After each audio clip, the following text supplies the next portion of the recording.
I had a good idea today. Because so far my main complaint with this game for streaming is that whenever you tab out, even if you play windowed, even if you play full screen, the sound goes away. So I've just turned the in-game music off, and I'm going to be playing really good Soul Calibur music and just have the sound effects from the game. And now we've solved the only problem with this game. I'm a pro streamer now. I have the strats. Alright.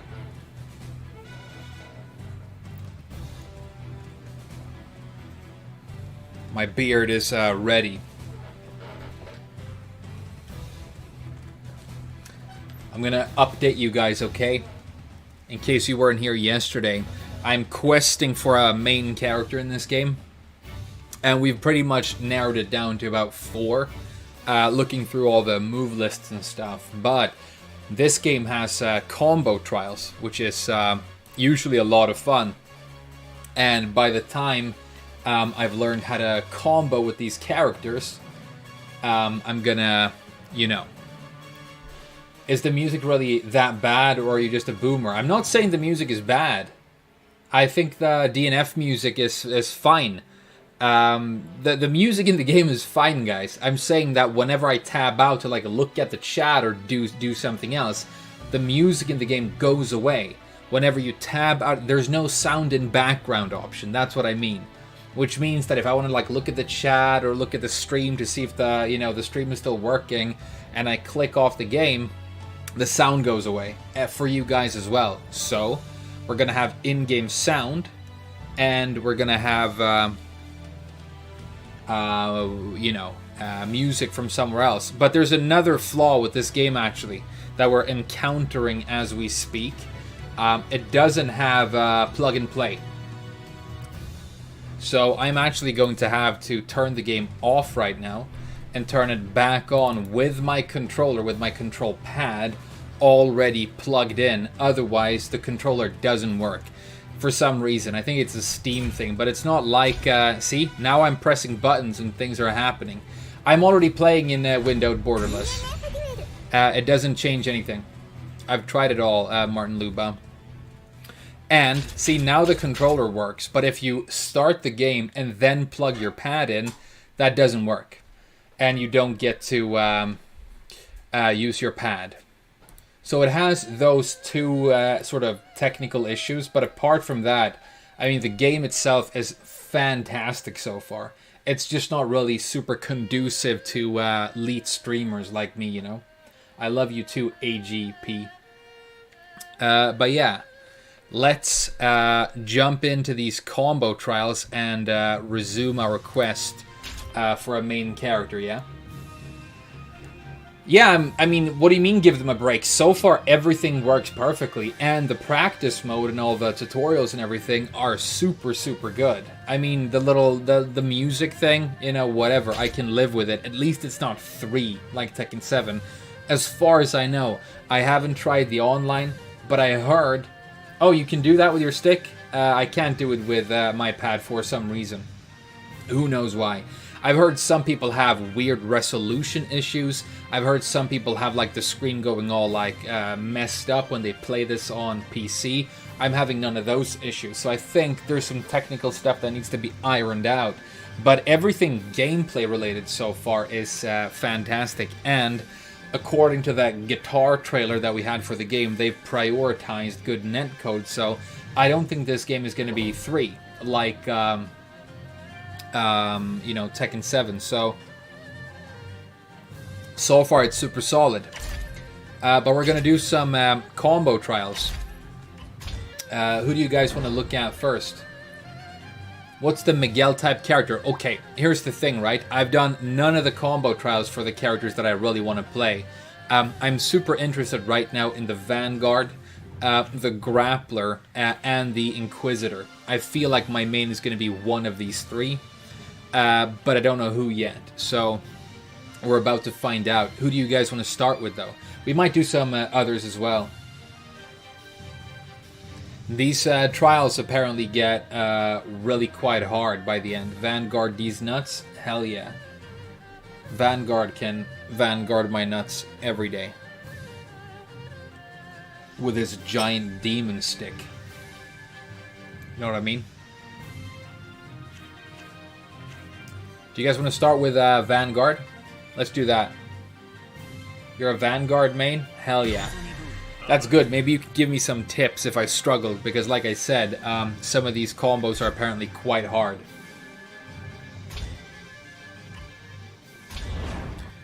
Is the sound okay, by the way? Can you hear the music? Can you hear me? Everything's sounding good?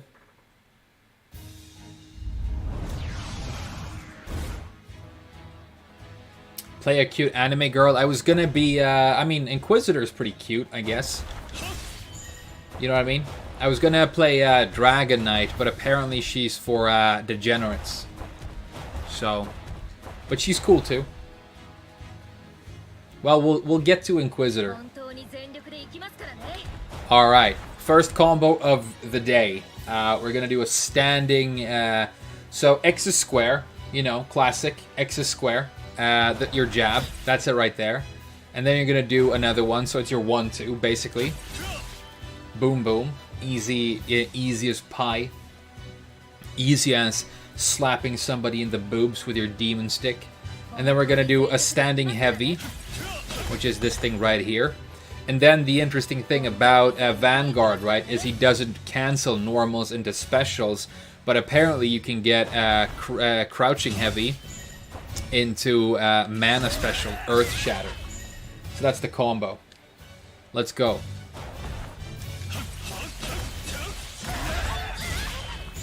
Alright. Alright. First try. Let's do it again. That's a 2-hit move.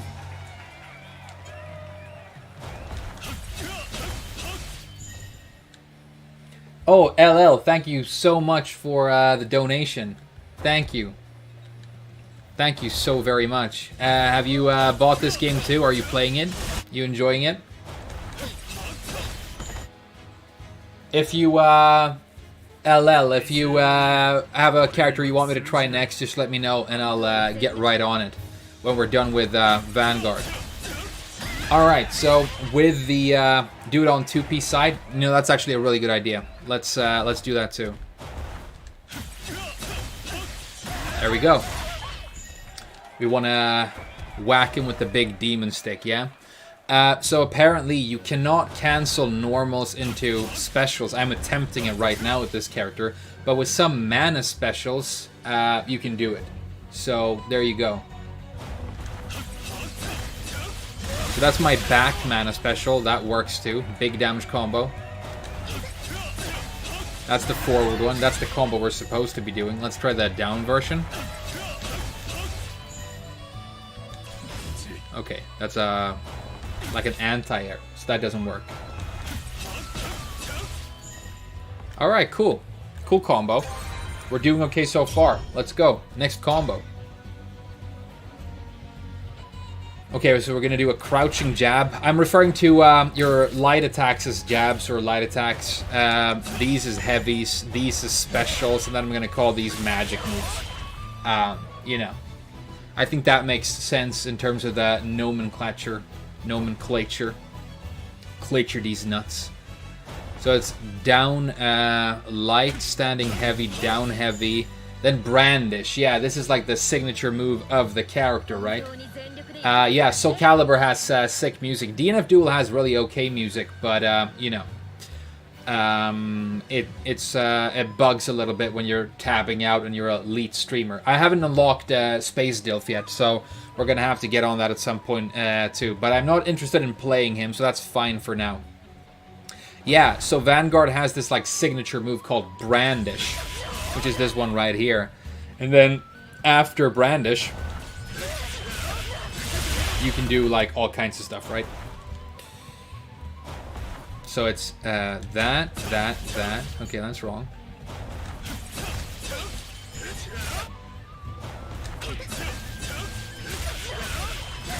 Nice-oo. Yeah, I think this game is going to go well with Soul Calibur music, you know? It's got those vibes. You know what's really cool about... Vanguard is probably the most badass character in the game. There's one possible exception, which is the Grappler, because he's basically a dude who showed up in his pajamas, but he kicks everybody's ass. We're going to do him next, probably. What was I saying? Oh yeah, the thing, I mean, you really notice that this game has like a very lived-in world and an established lore, right? Because it's an MMO that millions of people play, and it has all this like deep, thick lore, right?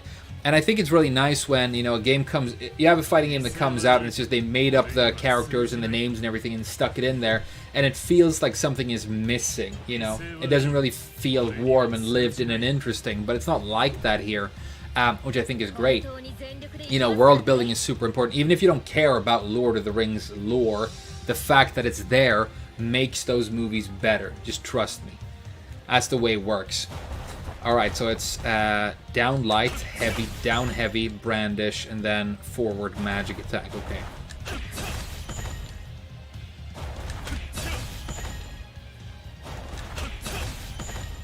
It's a pretty, you have to be like fast.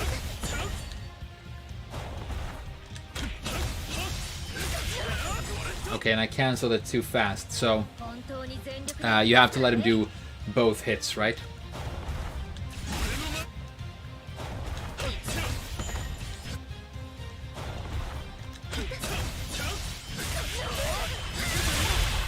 Nice soup.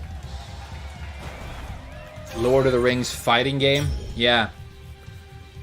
But they would have to, nobody would buy it, because if you want to make like a Lord of the Rings fighting game, you would have to set it in the first age of Middle-earth, because that's where you get all the real badass fighters, and people, you know, people are mainly focused on the third age, because that's where you have the most books. But, you know, you would have to have like Ecthelion, you'd have to have like the, I guess Glorfindel is in both the first age and the third. So I guess that makes sense. And then you could have like, I don't know, Gothmog, stuff like that. Oh, you'd have to have like Tuor, Turin Tarambar. He would be so OP with his dragon helmet and stuff. Why don't you stream on Twitch? It's so hard to look for one streamer on YouTube and rest on Twitch. I don't know, like, I just felt like I've been on YouTube this whole time and I understand it a lot better. I know nothing about Twitch. I feel like it would be like a lot of work to really get into the twitching of it all and set all kinds of stuff up. Then, you know, a lot of people are saying that YouTube is getting better and better for streaming and Twitch is kind of getting worse. And some people are moving over. I don't know if that's true. It might be bullshit, but I thought I might as well try it here. And, you know, if it turns out that it's not the right way, I can always switch. But you go in and there's like on Twitch, there's like 50 different people streaming, you know, Tekken or DNF Duel. And then, you know, somebody's going to pick me over others. I don't know. I kind of feel like I like being in my own little corner over here. I don't know why. All right. Who will be your main hum? And I'm Klaus. We're still deciding. We've narrowed it down to 3 choices. It's either this guy, Grappler, or Inquisitor. And if I'm going to be brutally honest with you, the one who's leading the race by a tiny bit right now is Grappler, because I think he's like super cool. Hey, what's up, Lucas? What's up, Jake? Let's go. All you have to do is say hopium copium. I thought if you want to be a Twitch streamer, you have to react. Like, YouTubers make content and Twitch streamers watch content. So if you're a YouTube creator, you have to sit down and think of a video that you want to make, and you have to, like, you know, come up with things to say. Sometimes you have to have opinions, which is really difficult because opinions are trash and they're polarizing. But if you're on Twitch, you sit down in your little kiddie pool hot tub, you put some finger paint on your nipples, and then you just watch content that other people have made, and you make 10 times the money, and you get 100 times the attention, right? So, you know, I feel like streaming on YouTube might be like playing a low tier, you know, honesty. Stay in YouTube for streaming. Also, Vanguard is my main. I love him. Hey, thanks a lot, Lay7. Thank you so much for your generosity. Always, dude. Let's keep going with these combos. I'm so psyched about moving on to the other characters as well. But Grappler super Vanguard super sick. So let's stick with him for now. So it's going to be down jab, down heavy. Like that. And then we're going to do a brandish, which is this move. Alright, and then the Earth Shatter at the end right there. Let's, and this is, you know, this very, very good practice mode is like whenever you press a button, exactly what you want to happen or come up happens right away. So like, I'm like, I wish there was a demo for this combo. Boom, it's right there. The cursor is already on it. I feel like this game understands fighting game players. I love it. Thanks again, Lay7. Let's check it out. Alright, so you're supposed to run up and do the Earth Shatter, and you would only know that if you, you know, watch the demo. Yeah, Tekken, I think every fighting game should have combo trials because it's a fun thing you can do. You get little missions. It has all kinds of missions. We'll do some later, but there's like practice your anti-air. So, for example, in this game, they will make it so the opponent jumps at you, and then you have to anti-air them, and then you have to kill them with a combo, or you have to block like a big move, and then you have to punish with a combo that is powerful enough that you kill the opponent. Stuff like that. That would be amazing for all fighting games, you know. They should all have it. I'm the white DSP. I'm the white low-tier god. And man, I wish I was that funny. I wish I was that funny. Maybe one day.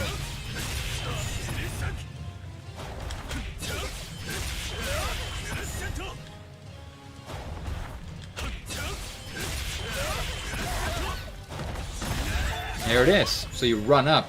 So she's in a knockdown state right there where you can get guaranteed follow-ups, huh?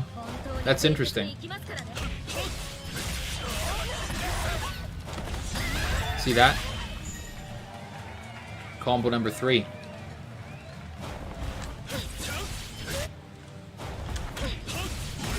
I feel like it has a lot. It has that really Guilty Gear Strive feel to it, where you really want to like run in and initiate combos with sweeping lows.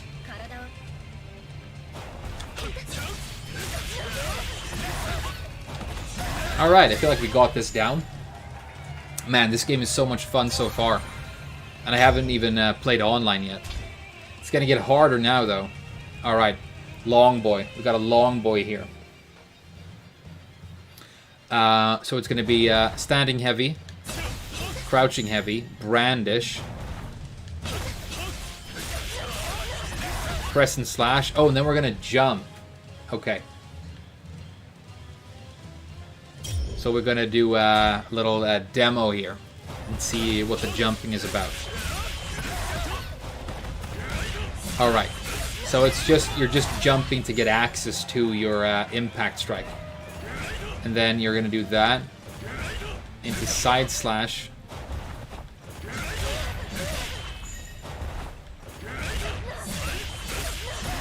Alright, so that's the ender.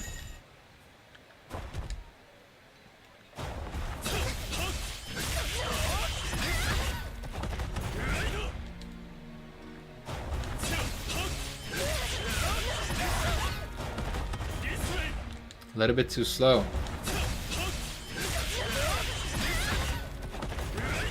Yeah.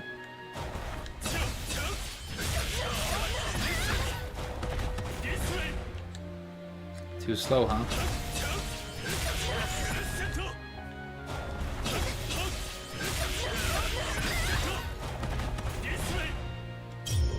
Let's watch the demo again.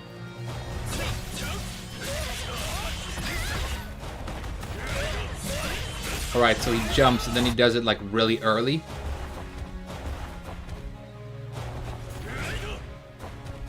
Because I guess you kind of retain a little bit of momentum. You're going forward as you do the move, right?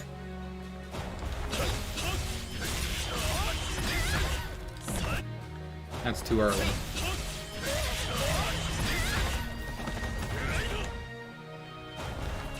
You know, maybe I should just start really close to the opponent. Maybe I should run in really deep before I initiate. That could be a good idea.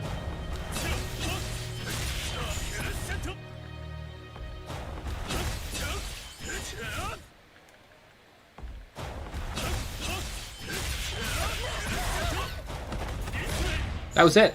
Got it. Okay.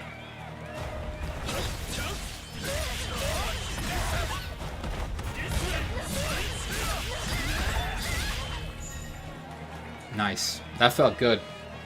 That felt really good. Yeah, you got more range than you think. I bet, yeah. But you gotta, like, just initiate the combo pretty close. Yeah, some combos do seem to be quite hard in this game.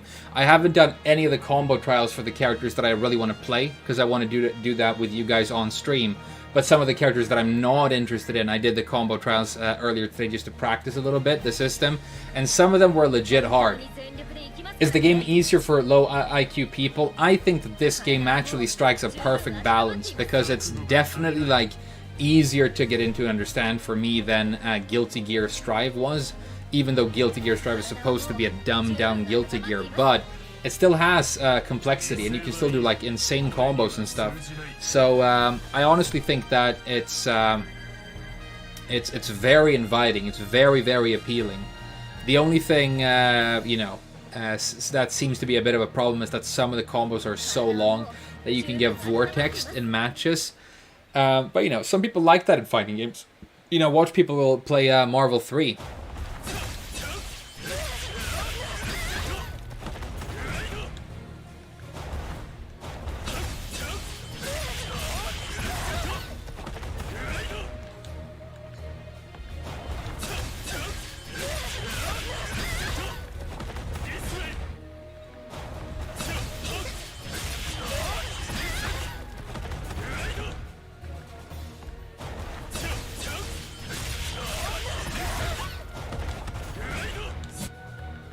Don't have enough time.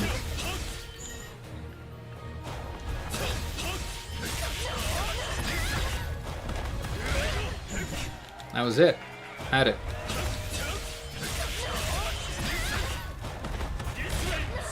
All right, so you kind of do a double tap forward for a dash, and then you can get it. Okay, and then I need to do the normal standing special. Yeah. Okay, got it.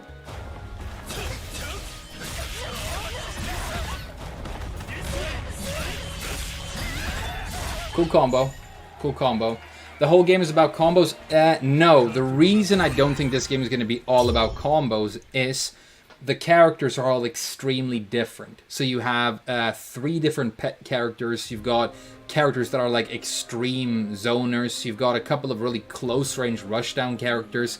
You've got Vanguard, who's kind of like you know, just has extreme range on normals. So I think it's going to be very, very matchup based, and it's going to be about area denial. It's also got like crazy area denial moves. You can, you know, put stuff in the air and on the ground, and you've got massive range on aerial moves. So it's going to be like a spacing game, but when somebody gets something and starts to convert, I think they're going to get a lot of damage out of the combos. And it's going to come down to how much execution you have, how technical you want to go. But people who get good at comboing in this are going to do like, you know, 70-80% when they launch.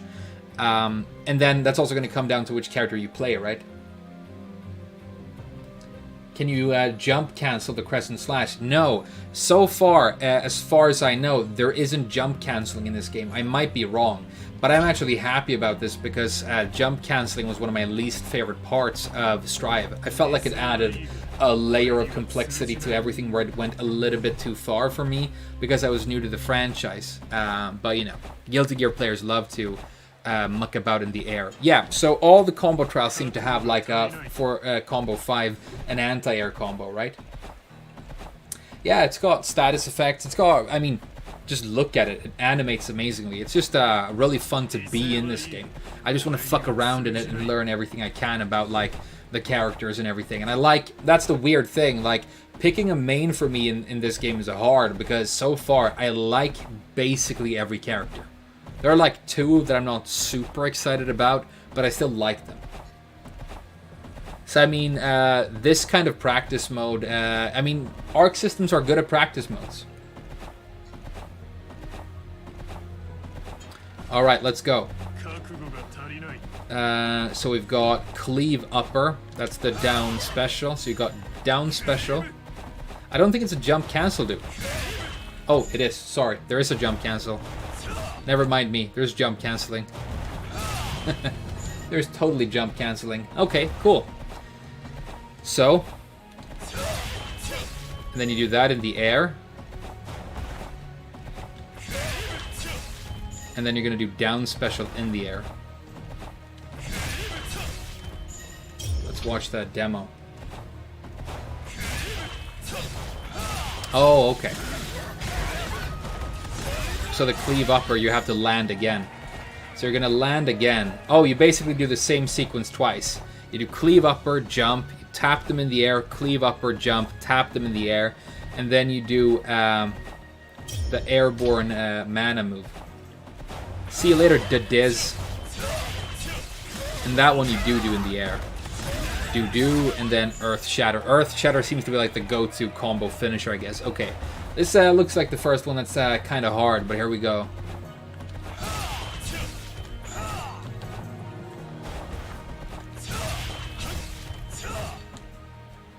Okay, so you have to do it later. There it is. Okay. And then we have to do the mana move in the air.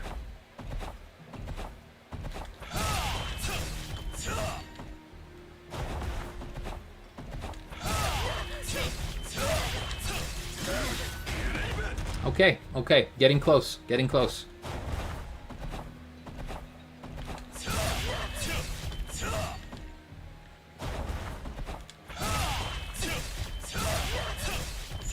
Forgot the mana move.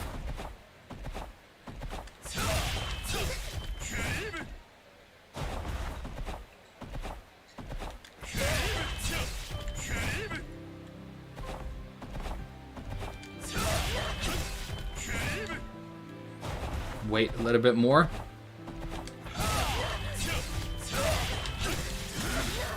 Okay, does he dash at any point in the demo? Yeah. Okay, so you have to run. That's how you make the second hit right there work. And then you just run in and you Earth Shatter. Yeah, you gotta like dash right there. Man, this is pretty hard.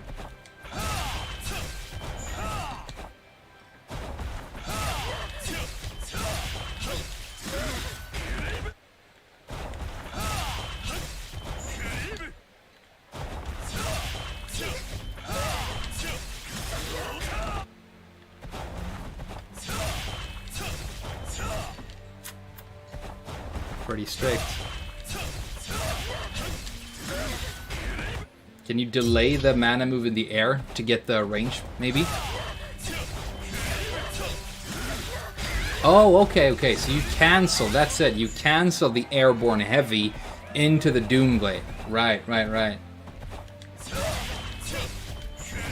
Yeah, these combos are a lot of fun, Ciervo. It's a lot of fun. So that means that you're supposed to be able to cancel this move into... Okay, see, that's what you do. That's it. Okay. Man, I'm so happy they had these demos. So you know what you're doing wrong, you know?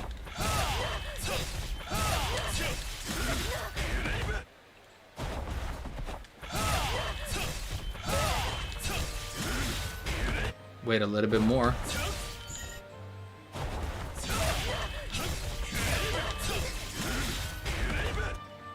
And then we just gotta get that little run on the ground too.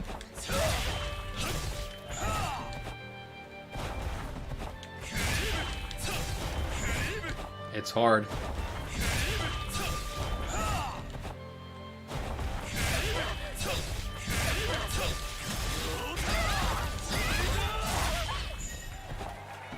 Nice-oo. Nice-oo. Cool combo. Cool combo. Oh, damn, it's getting really long now. But I think there's only 8 combos per character. And I don't think we have to do them all. We don't have to sit here and do like the super hard ones. But let's do at least 6 or 7 for the characters that we like, okay? So, standing heavy, down heavy, brandish. Crescent slash, jump, impact strike. Okay.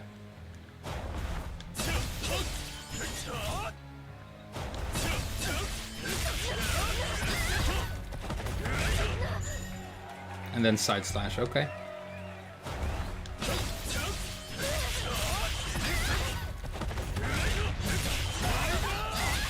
Almost. Almost.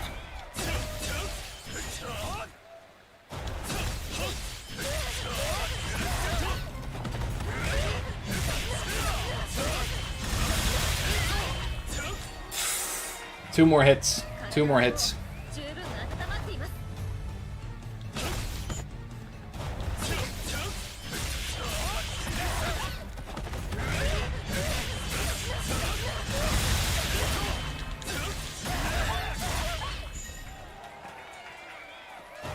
I was almost gonna say his good.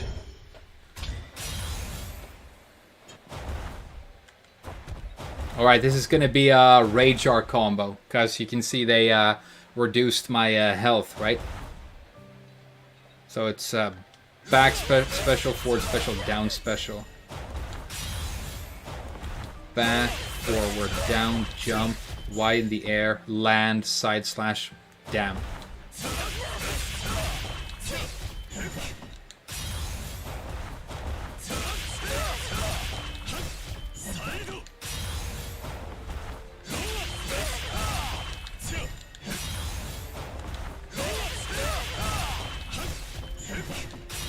Let's watch the demo.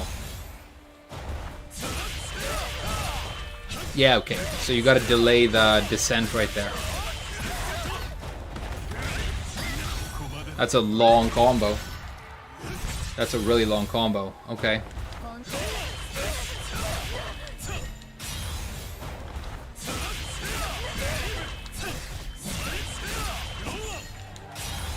Getting there, though.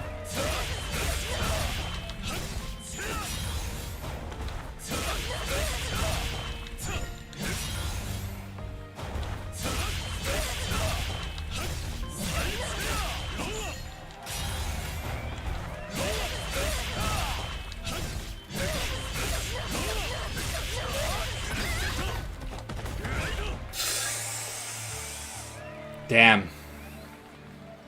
It's hard. This is fun, though.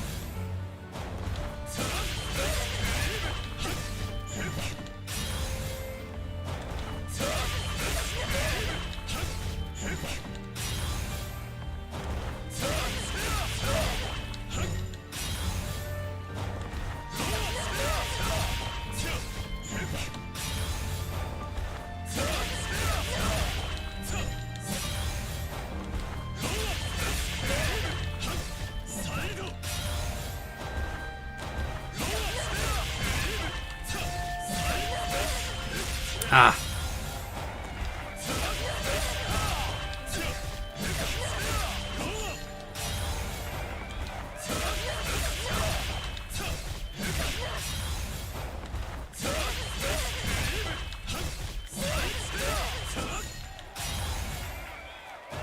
Yeah, it's pretty hard.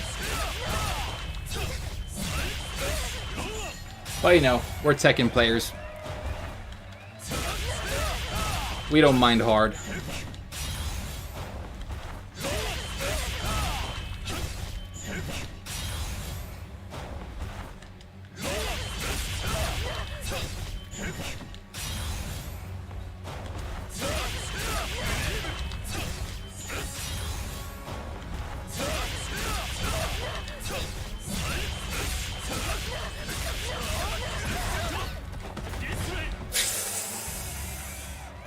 Damn. They made fun of you for asking if there was a grappler. I shouldn't make fun of you. But this game has like one of the coolest grapplers I've ever seen. I'm super excited about him.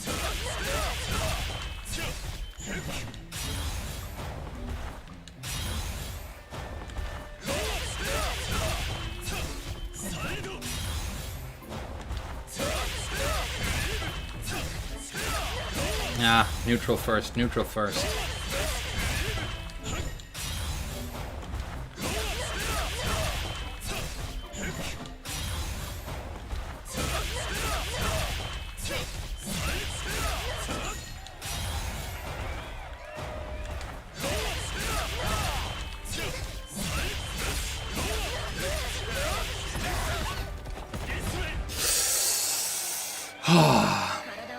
Do I have the dash to get the air move?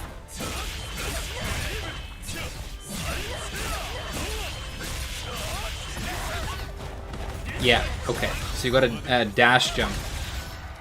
Then you do the first hit of that. So you're going to cancel the first hit of this into super like that.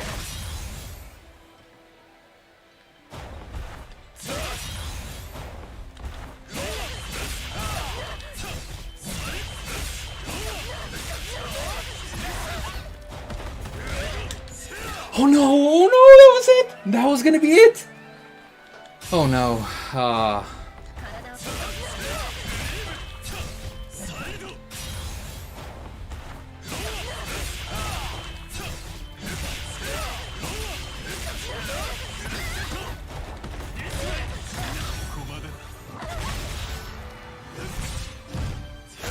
Hell yeah.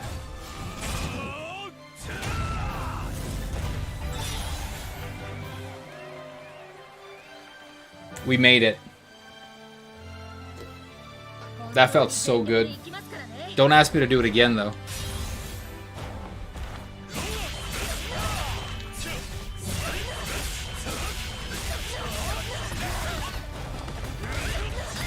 Or maybe do. Maybe I'll just do it again.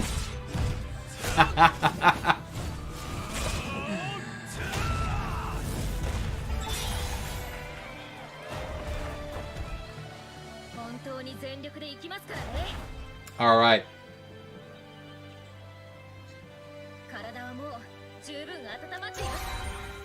Let's move on to the final challenge.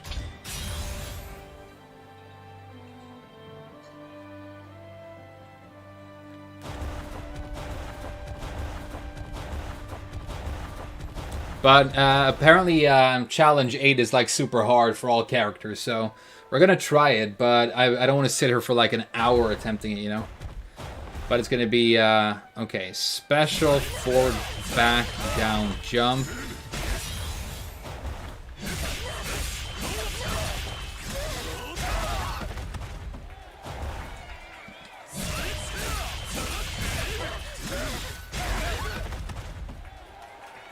While airborne, and then let's watch the demo.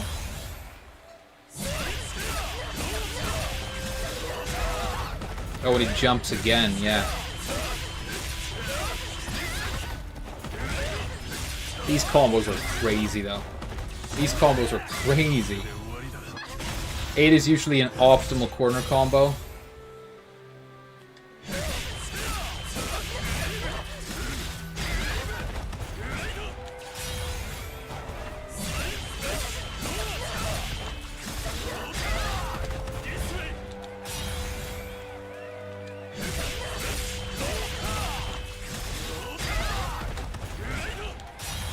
Okay, can you like... What's the move before that jump? So I'm just gonna hold the jump to make sure that I jump as fast as possible. Yeah, exactly, they're Behemoth Typhoons. You can... All of his specials can link into one another. So you can do like forward, down, back, neutral. That works. You can do down, back, forward, neutral. They all link into one another. And you can do them all in sequence, but never the same one twice. That's how his specials work. But to make up for that, to compensate for it, he can't cancel normals into specials. Really cool idea for a character, and then he has a big stick.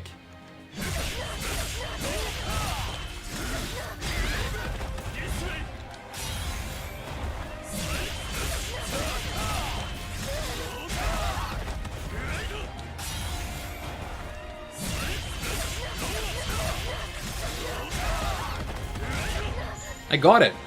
I got it.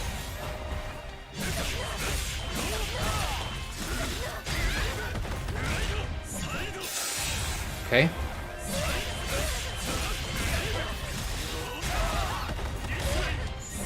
And then I gotta like cancel, I guess. Can I cancel this? So it's this. Yeah, you can. Okay, that needs to be a cancel for it to link.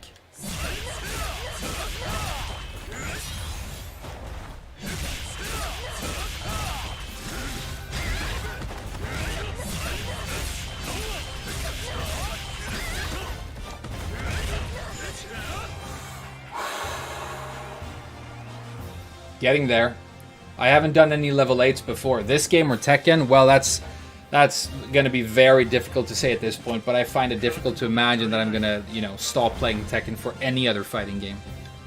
But if it continues to be 3, then I should at least consider it a possibility. You know what I mean?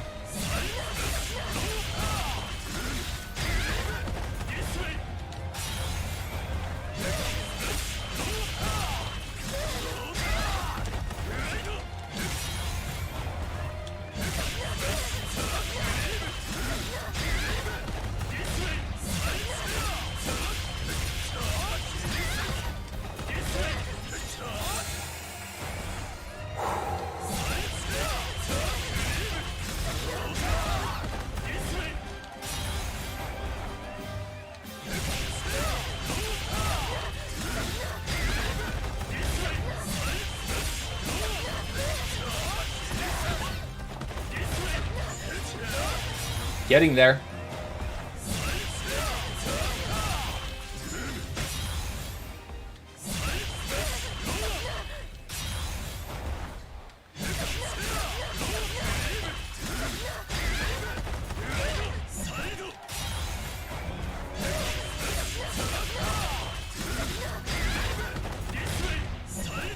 Gotta cancel that, forgot.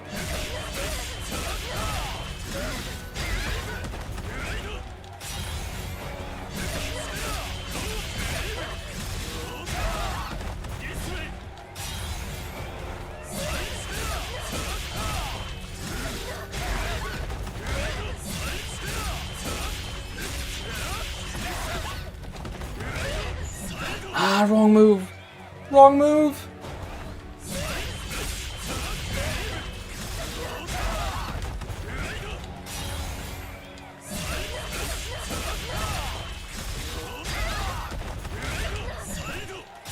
Forgot to cancel again.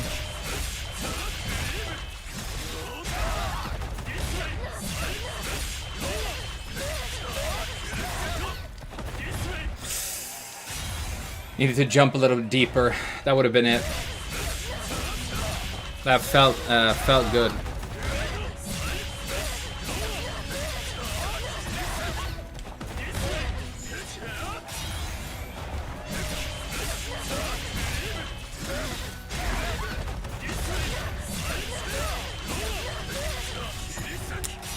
Lost it.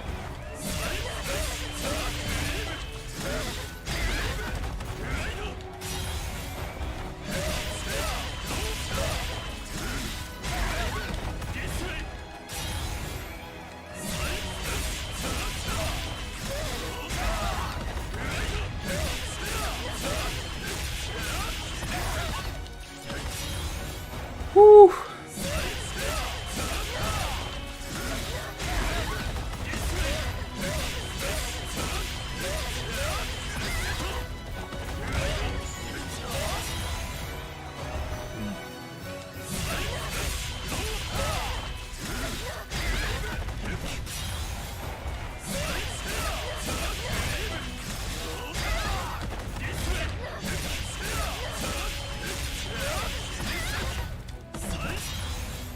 That crescent slash. Let me just. Okay, crescent cleave cut keeps. Is it a 2-hit move?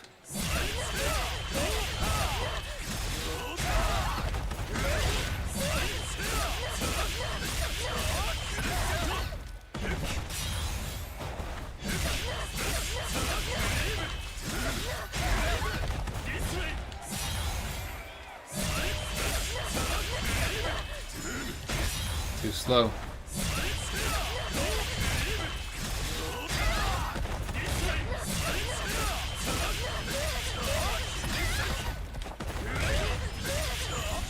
Oh, canceled it too early. Brandish is a 2-hit move. That's it.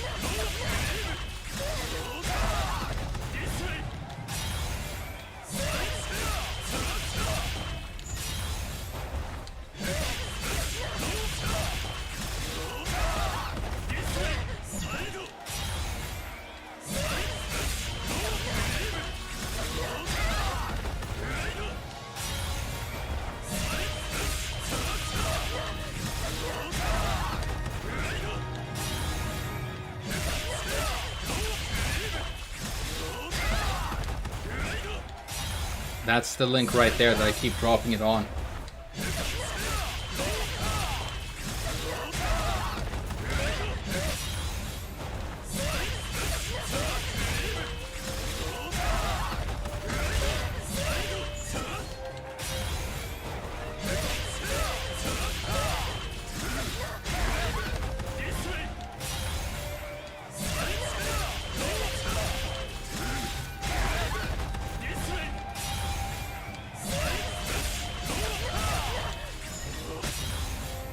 What's up, Dan Doman?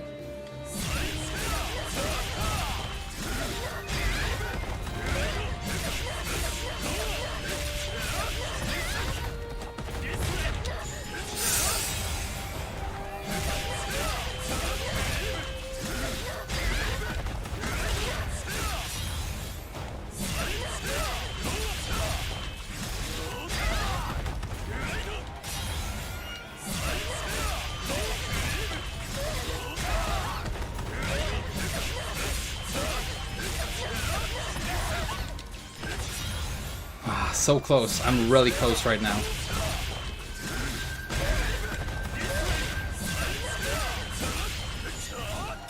I'm so close.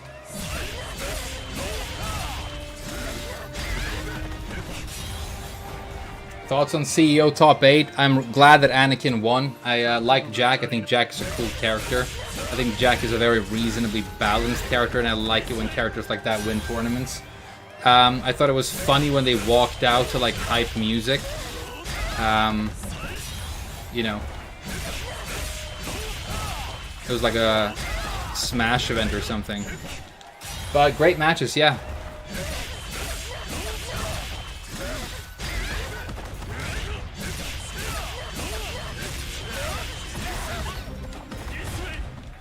That's it right there.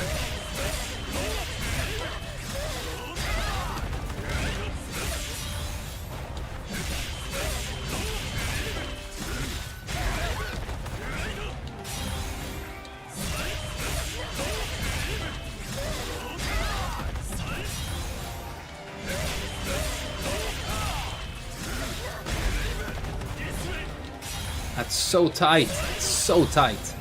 It's so tight and I'm so close.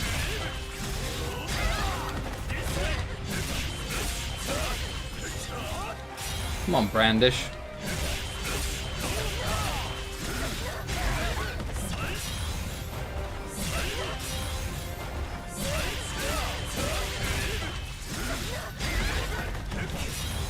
I should move on, but I totally feel like I can get this.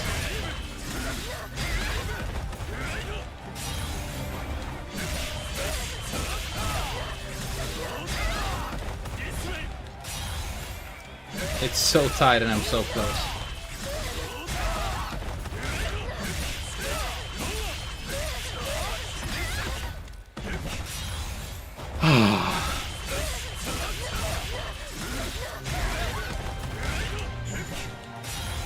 The tapping the up feels a little bit more reliable. Maybe not.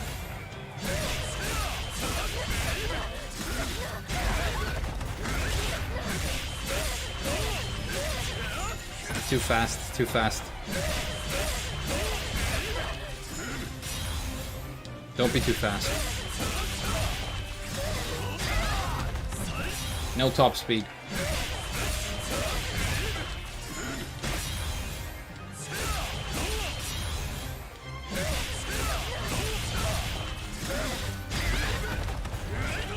Too slow.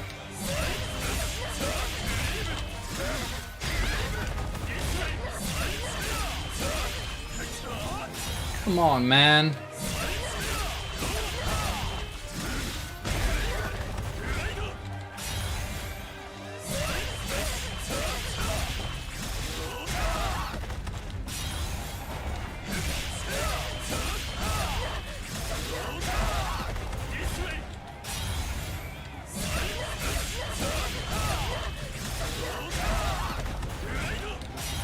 That is so tight, the jump. Can you like jump cancel?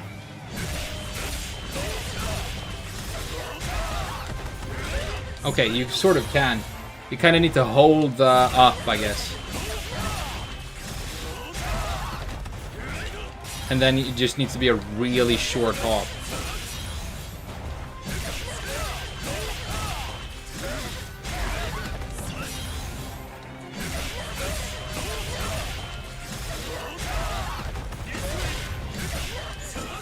Okay.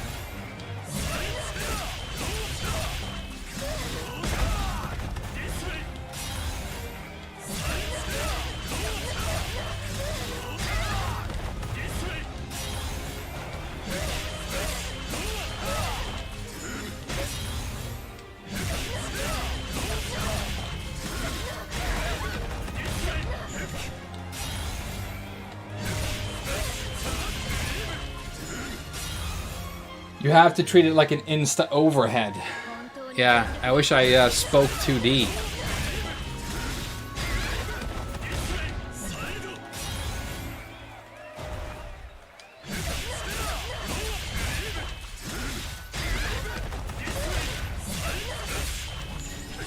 Okay. If I can get past that link right there, the rest is easy. It's just this fucking link right here.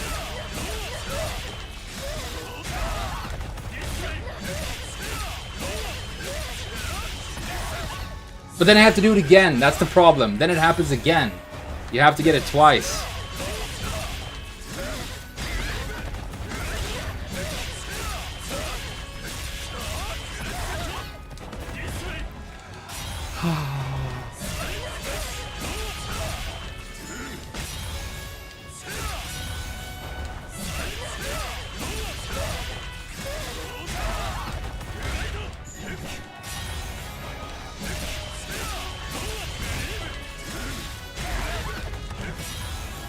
Hey, what's up, B Rizza? We're doing some hard combos.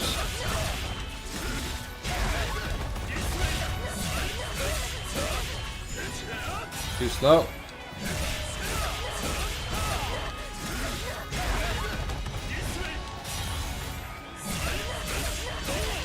Doomglaive should be as close to the ground as possible. Okay.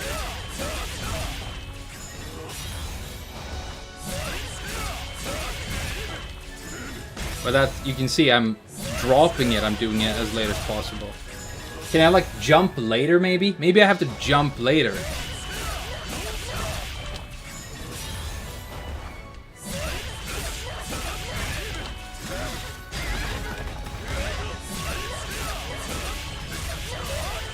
Yeah, that worked.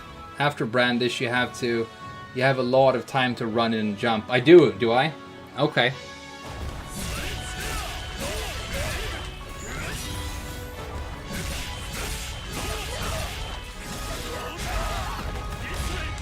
Okay, okay.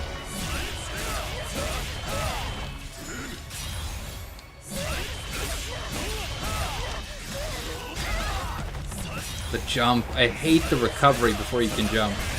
It's so difficult to gauge it.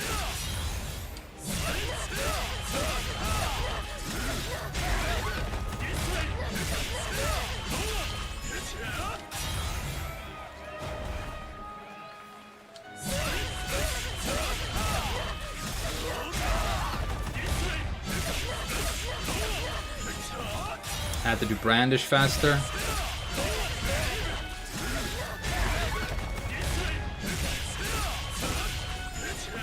I'm getting it more and more though. I'm getting it more and more. I'm getting there.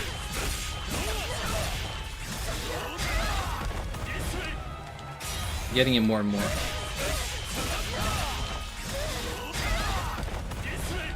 It's so close.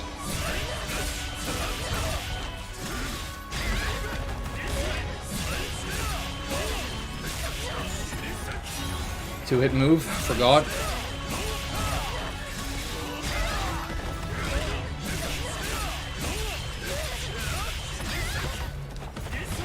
Okay, that's when you told me that I have a lot of time, right?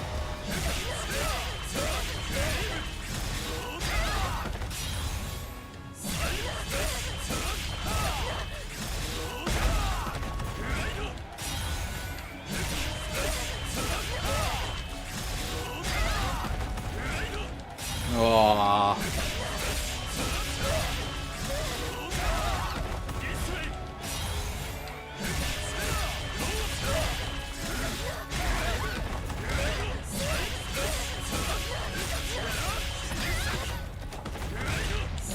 That was it. That was gonna be it. That was gonna be it. Okay. I get it now. I get it now. I get it now. Trust me.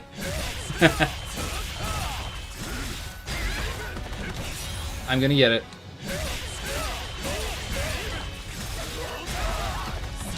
Just need to learn how to jump.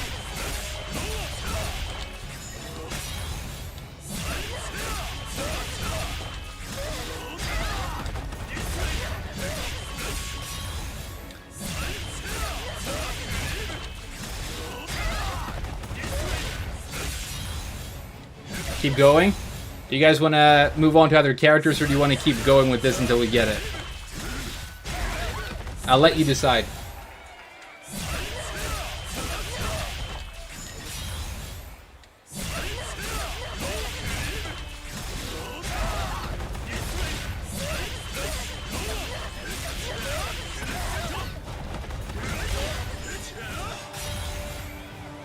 I hate Impact Strike. I hate this move. I hate this move. Let's keep going.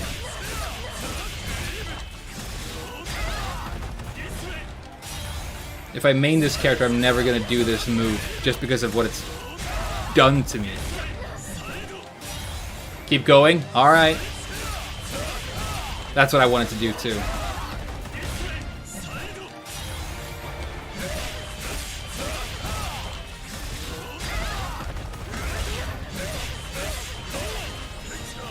Gave her too much time, she recovered.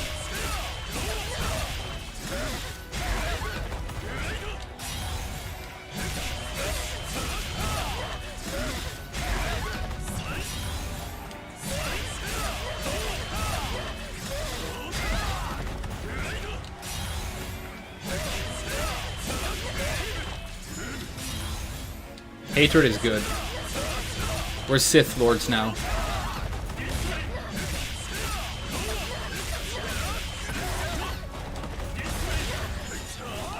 Okay, so after that, do I need to delay the brandish? Why doesn't that connect now? That's the next problem.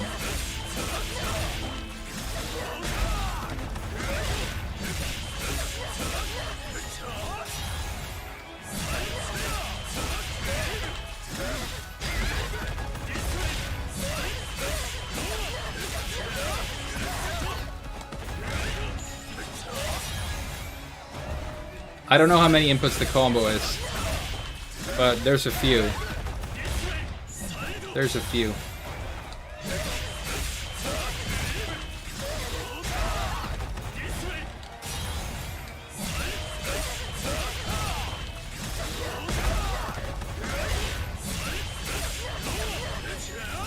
Too fast.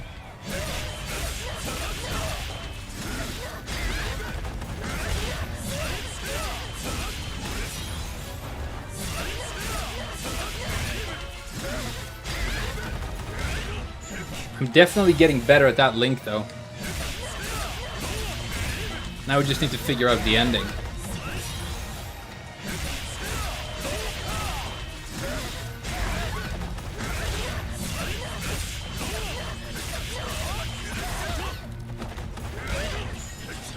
Need to run in deeper. Need to run deeper.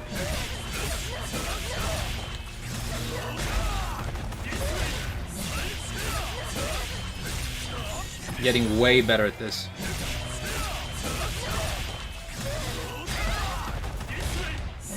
See?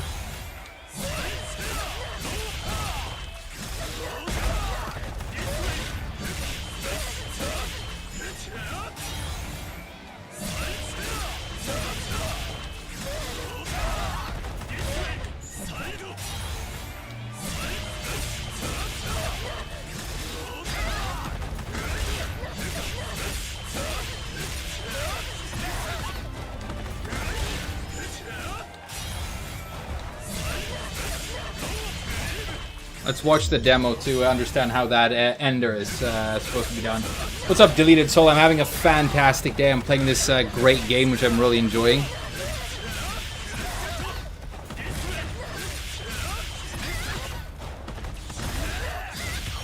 Oh man, it keeps going after that too. Oh.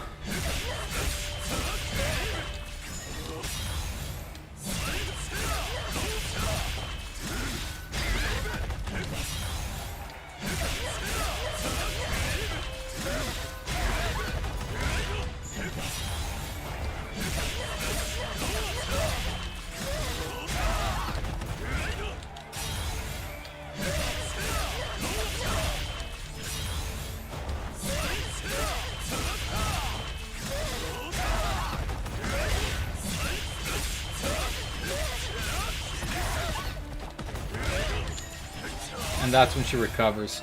So that needs to be cancelled into Brandish. Is that it? Yeah, okay.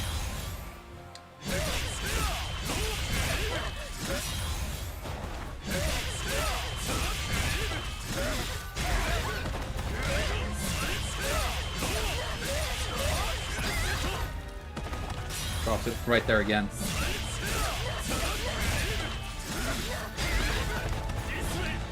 Jump too high.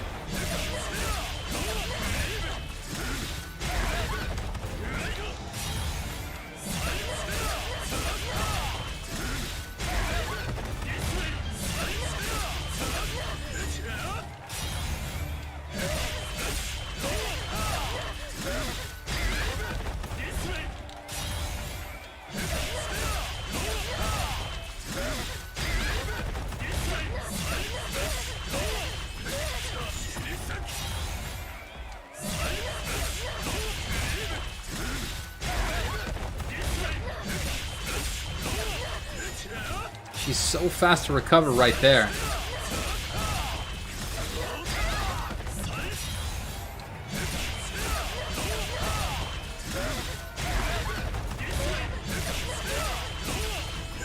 Yeah, just need to do that right away.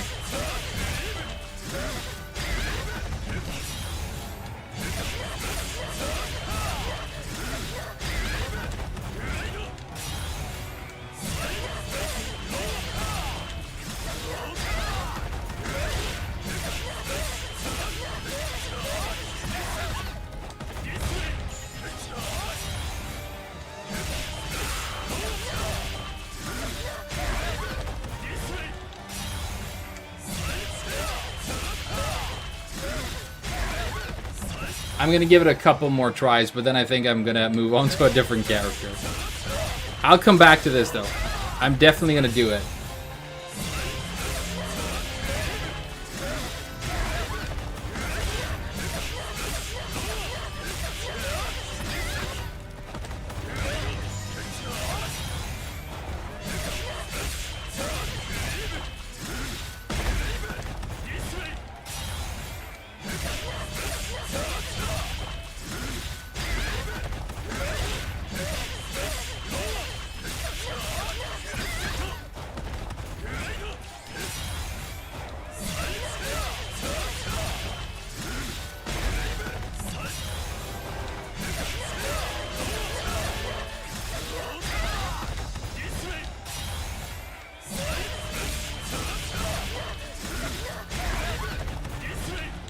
Is Vanguard feeling like a main? I think he might, but it's going to depend on how I feel about combos with the other two characters that I want to look at.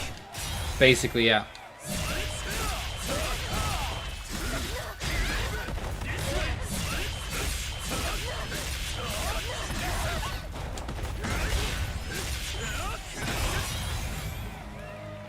Okay.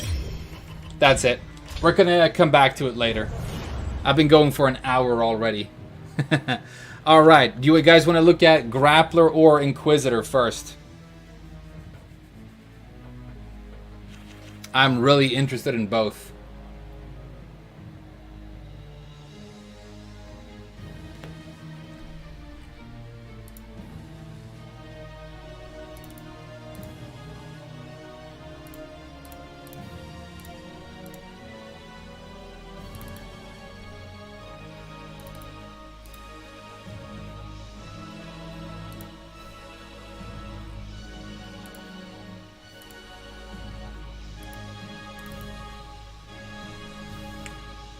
Alright, I'm seeing a lot of Grappler. Let's do Grappler.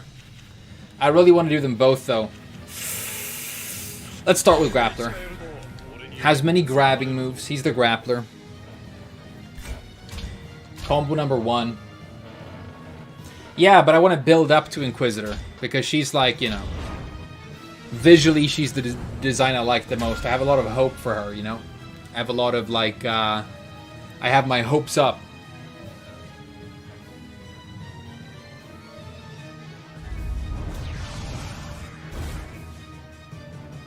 Alright.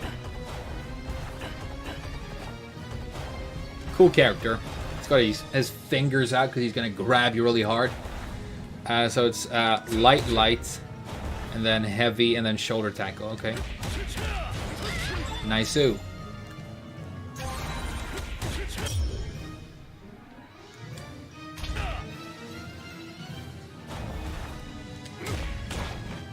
Alright, so you fling them, and then you can charge the shoulder tackle for a follow-up. So the red version, yeah?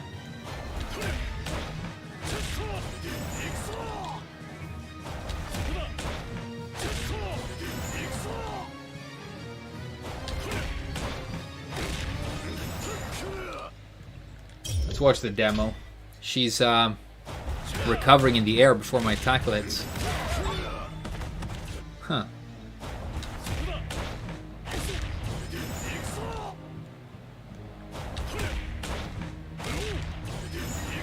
Okay, you can do it earlier than it looks.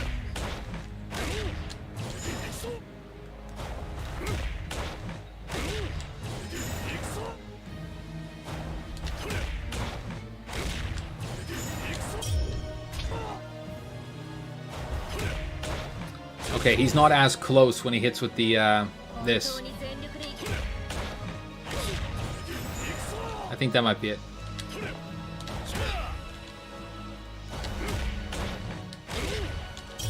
Let's try that. Don't be close.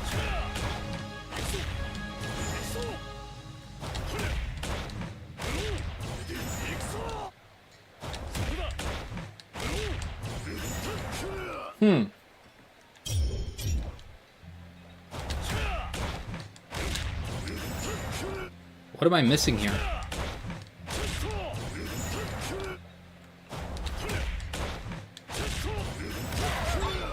Alright. It's a timing thing. Just a timing thing. Way annoying to have to do in a real match, though. Alright, jab, jab, heavy, and then neck snap. They call it neck snap. I don't know why, because he doesn't really snap a neck, does he? He kind of punches, you know? And then charge, break, down, hold. Oh, charge, break, down, hold, back, and mana. So this thing. Okay.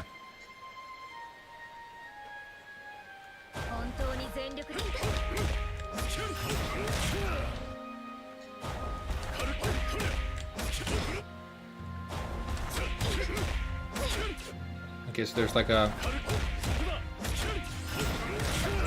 Okay, that's a lot more fun. That felt good. So neck break or neck snap, you can do that, and it puts it. You look, it staggers them, right? Which means that you have enough. Like stun right here that you can fully charge the throw and still have it be natural, basically. See? Damn, that's a lot of fun. This is a fun combo to do.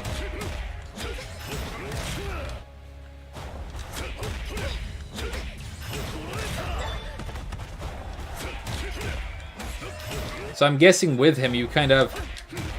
You want to get that neck snap. And then when you get that, you can... Oh, it also pulls in. Good, so it puts them in grab range. Yeah, exactly.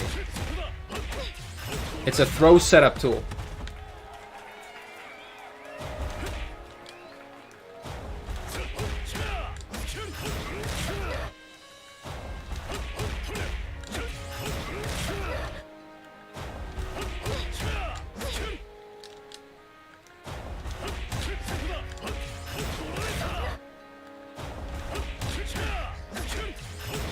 Okay, I need to make sure that I get the second hit. There's a lot of that in these combo trials, by the way, when you have a 2-hit move. You have to be aware of like the amount of hits you have to do to get the link, right? Nice. It's plus on block too. Good to know. Good move. Good move. Tiny range for this game. It doesn't look like it has tiny range, but that is tiny range in this game. Trust me. Okay. Heavy, down heavy, high kick.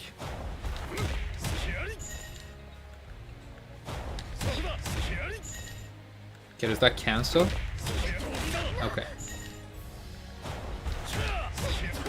And then you jump. Let's watch the demo.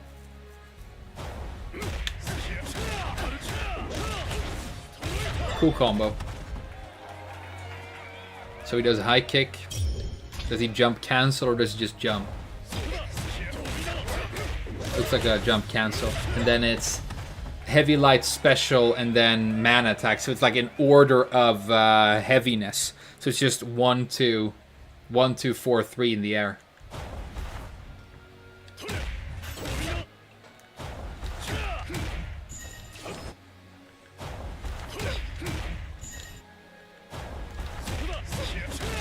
And then you jump, and then you do that in the air. Okay.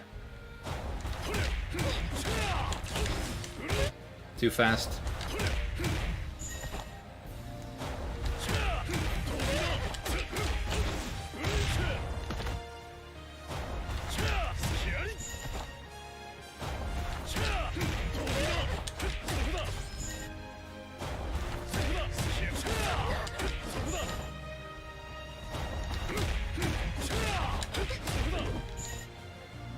You have to be like super fast or something, maybe?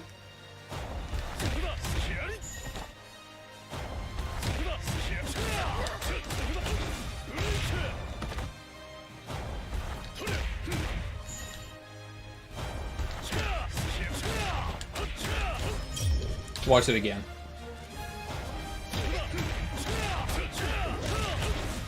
Okay, so the fourth hit you kind of delay. The special, that one. You kind of delay that a little bit. I guess you could practice only this, right?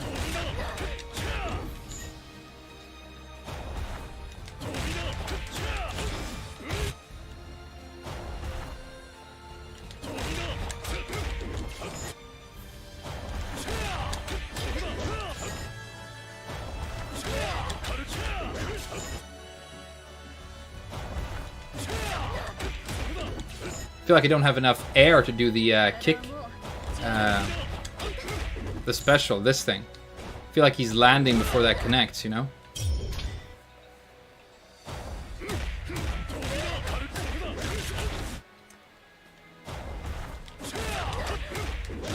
Okay, cool.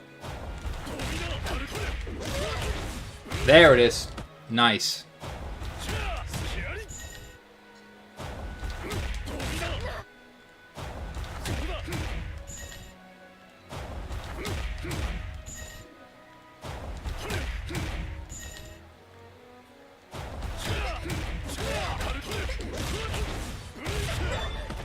Cool combo.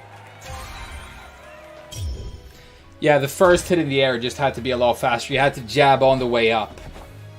So this is the recommended anti-air combo. Charged high kick. That's a weird anti-air. He like flies in with it. This is gonna be so cool. You gotta watch it first, though.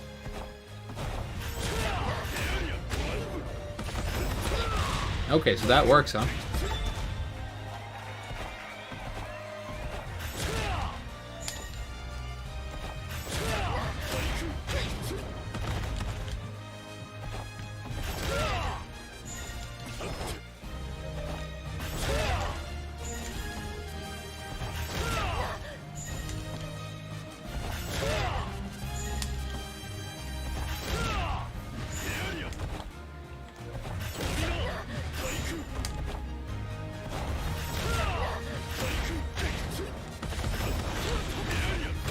Almost.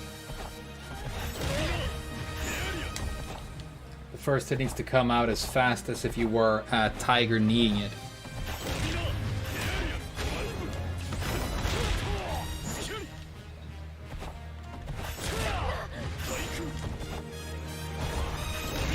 Are you talking about the last combo, yeah?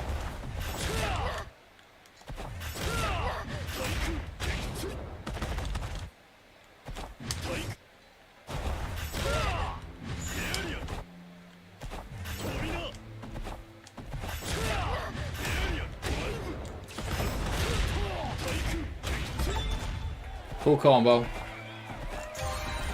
Yeah, he feels like he has like smaller, more compact, more simple combos. Look, we're already at 6, but it's quite few moves. But I'm guessing that all of these throws do like you know, a lot of damage.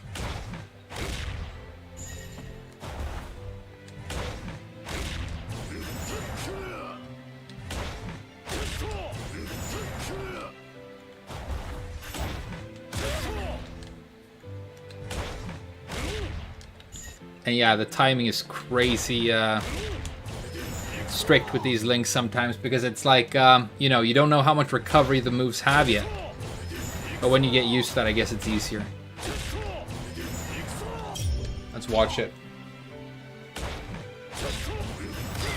Alright, it's almost like a cancel. Is it a cancel?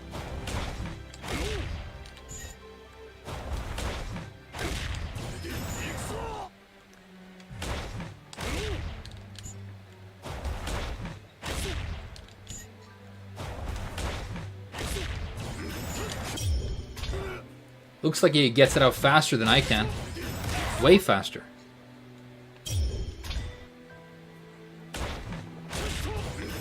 See how different that is?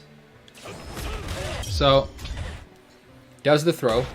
And then he starts charging pretty much right after it hits. Doesn't work. There it is. Okay, so it's just timing. It's just timing again. And then Magnum Salt.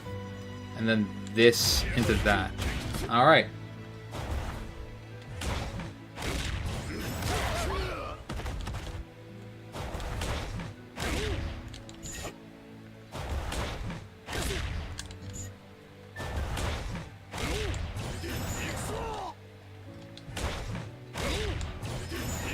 Way too slow.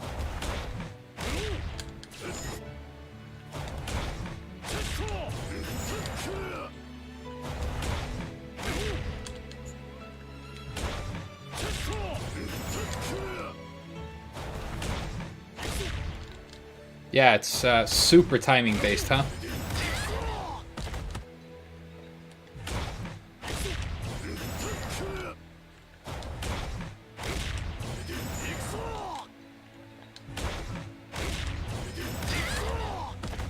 And then again timing with the next one. Let's look at the timing of the next one. Yeah, that's such ambiguous timing, you know? You don't know when you're finished recovering, and it's not like you can buffer it. If they allowed you to buffer this stuff, I guess it would be easier.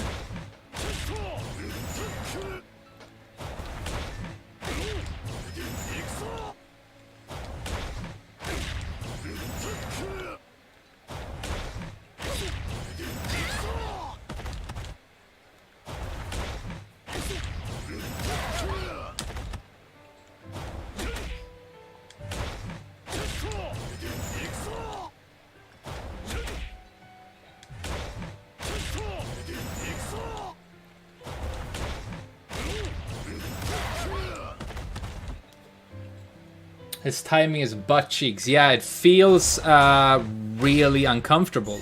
I'm honestly surprised. This does not feel good.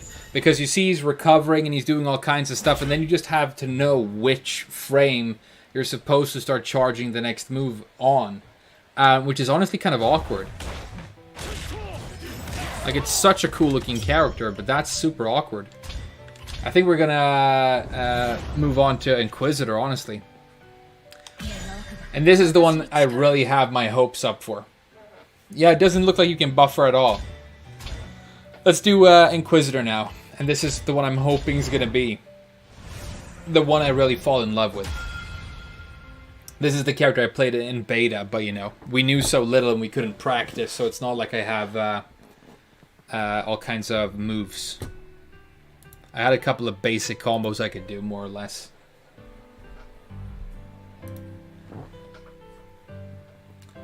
For those who play Street Fighter V, his combos are the same type as Luke Flash Knuckle combos. Oh, you're asking? Yeah, he feels super awkward. But it's like you have a long recovery animation, right? He's standing back up, and then at some point during that animation, you have to, like, really link the next thing really carefully. It doesn't feel great. If they'd made that bufferable, I mean, a lot of the other combos feel so much more intuitive. So he feels really awkward to combo with, to be honest. Shame, because it's like one of the coolest characters. Okay. Let's go. Jab, jab. Her axe is like super long, so she's got long, fast jabs. And then you're doing a standing heavy. Yeah, and that's one of her fiery combo enders. Nice. Can you add more to this? Yeah, you can. You can add more moves to it if you want.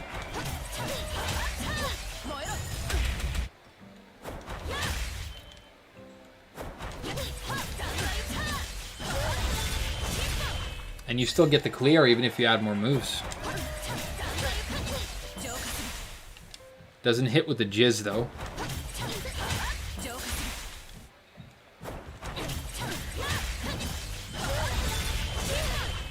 Alright. Next combo. Yeah, Grappler's Trial 8. Probably going to be few hits, but extremely difficult timing. Alright. Crouching jab. Looks pretty good. Standing heavy. Then down special, forward special. So that's the down special, that's the big launcher. Forward special, okay, that's her special dash. And then Noble Rage, which is her big damage combo ender. Like a command throw, right? Are you supposed to go in behind them, you think? Yeah, okay, so you go behind them, you cross them up, and then you finish. Cool.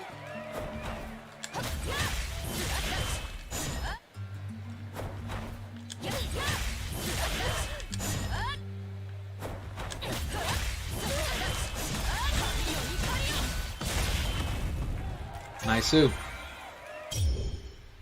We're burning heretics, dude. Burn the witch and the Xenos. Alright. I love this one, Punishing Cross. That's her normal, her neutral special. Big damage, launches them nice and big. So, jab, heavy special, forward special. Okay, and then you attack during the dash. She has an attack during the dash, so you do that to get in. And then you have to jump.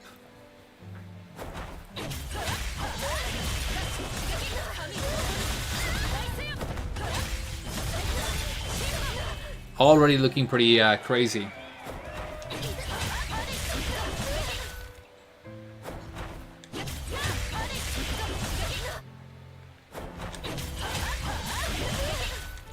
All right.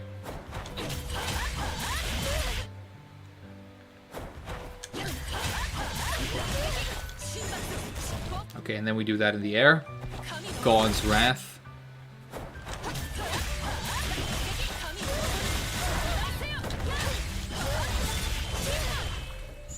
That felt good. That felt good. Okay, so the God's Wrath attack slams them really hard in the air. Look, she's like stunned for a really long time, which means you can run in and get stuff.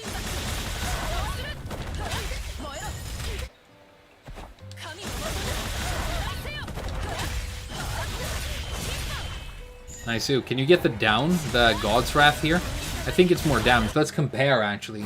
So the down one does about that much. The forward one... Oh, looks like it might be just about the same, actually.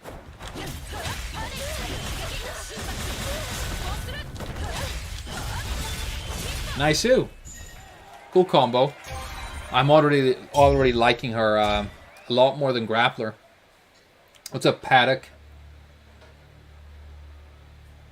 You started playing Tekken 7 because of me. That's very kind of you. I hope you enjoy it. I hope you don't regret your choice. It can be a fantastic game. It just has its flaws, you know. No, it doesn't off the ground. It's... you can jump cancel it. So this is the attack, right? So I can do it like that. And then you can jump cancel it by holding up forward. And then you get that for the ender. Yeah. Alright, long combo. This is 4, and it's already going to be a long combo. So it's heavy, special, forward special, and then, okay. Gotta do both hits. And then we're going to jump. This in the air. And then summary justice. Cut and dash, then we're going to jump again. And then we don't know what happens because we have to scroll down for that.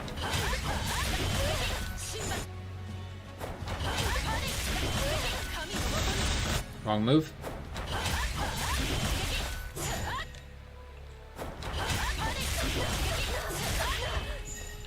Oh, it has to be down. Okay.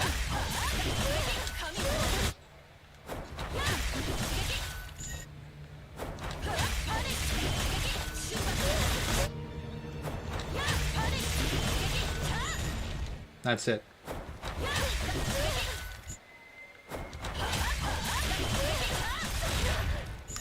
And then... Wish I could, like, scroll down and see what it says down there. You can't, right? Shame. You can preview the combo in the menu.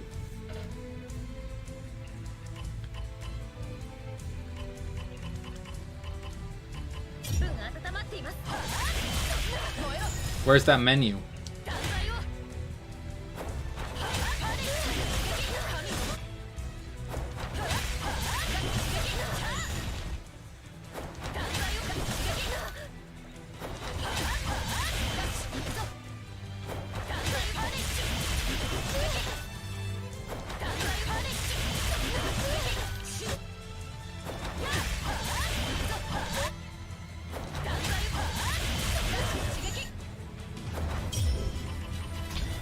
Oh, here. Okay, I know what you mean. Okay, so it's supposed to be a neutral jump, not diagonal jump.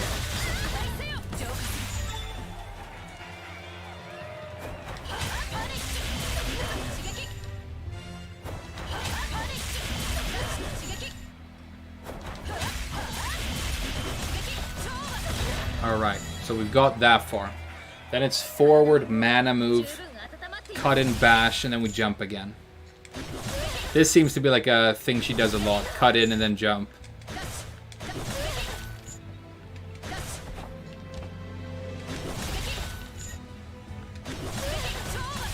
This is the link right here.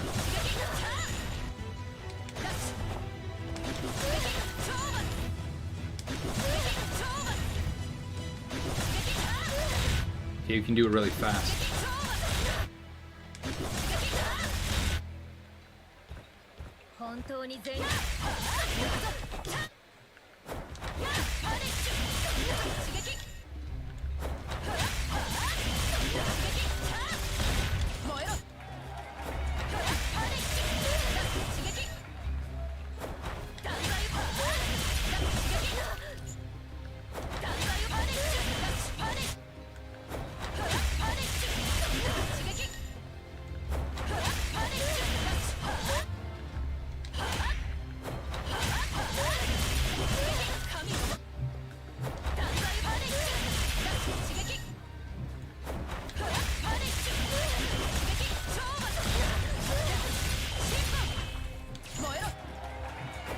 I'm playing on PC.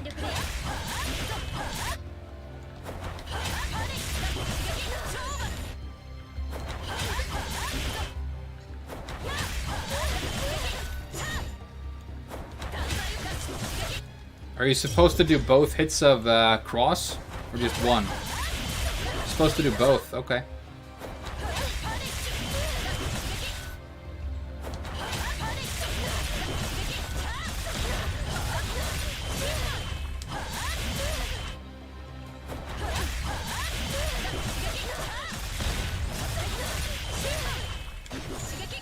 And then I got a hit with that.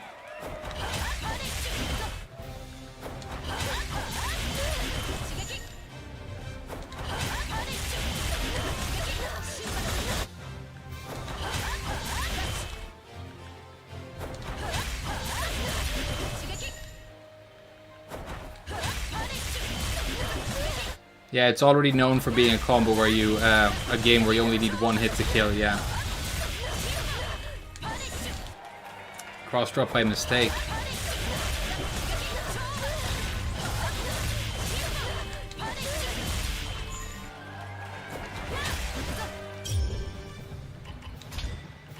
Let's jump to number 5 for now. See what the anti-air looks like.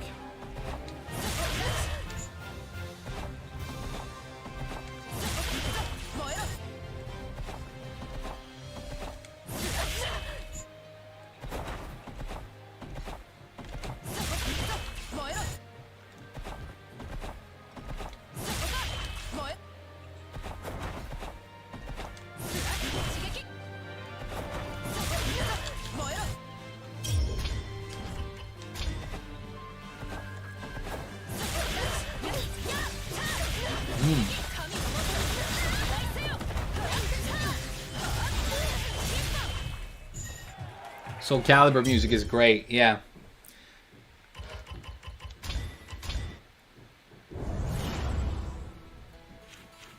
Let's do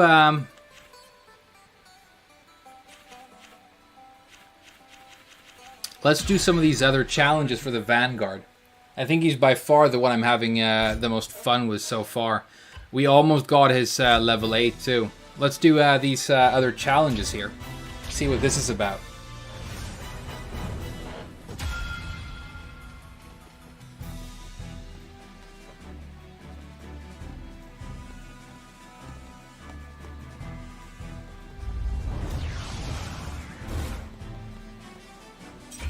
Aim for anti-air attacks. Hit a jumping opponent to knock them down. Lunge strike, which makes you invulnerable immediately upon use, is your safest option.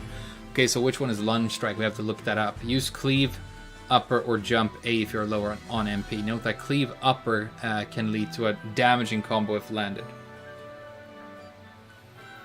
Alright, so we just need to know what lunge strike is. So lunge strike is down mana. Okay. Alright, so we gotta do it earlier. It wasn't in the air yet. Okay, so you have a lot of time, because he goes and flips up there.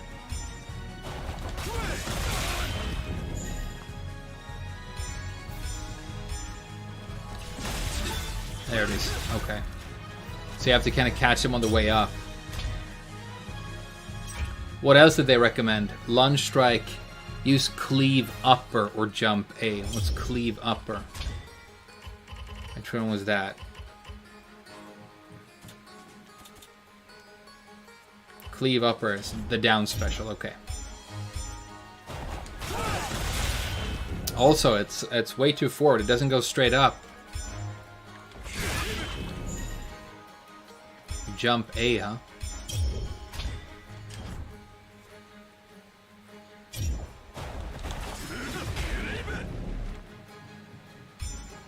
What's up, Peteski? We're practicing our anti-air. Alright.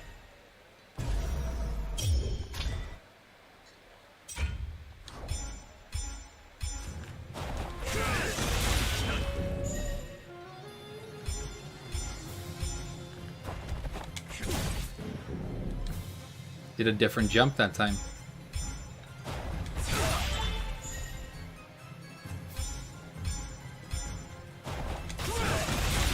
Yeah, he does that move and he gets like a lot more height.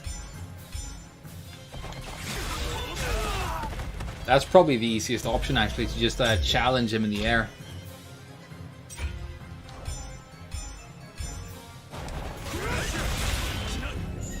Let's try a couple of different options here. Can you just jump in the air and jab him? Yeah. It's very Guilty Gear.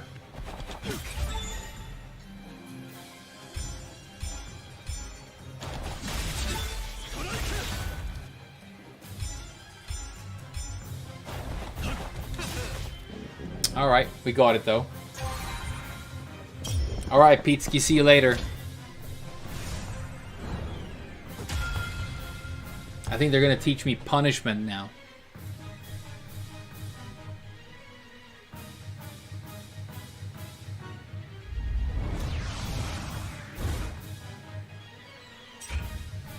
Within the time limit, succeed in counter-attacking an opponent that is repeatedly attacking. Okay, so we just have to counter-hit him. The key is to quickly attack at the same time the opposing attack is executed, or attack from a long range where the opposing attack can't reach you. Okay, well that's something that my character is supposed to be very good at, right? Okay, too slow. Oh, he went for the low, so he mixes it up.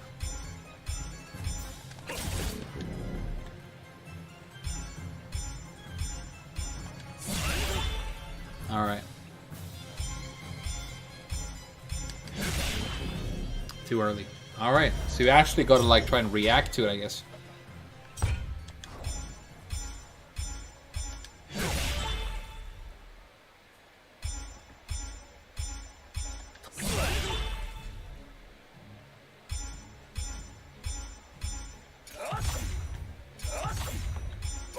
Oh, I see what you mean. You're supposed to watch him do the attacks several times and then hit him. Gotcha.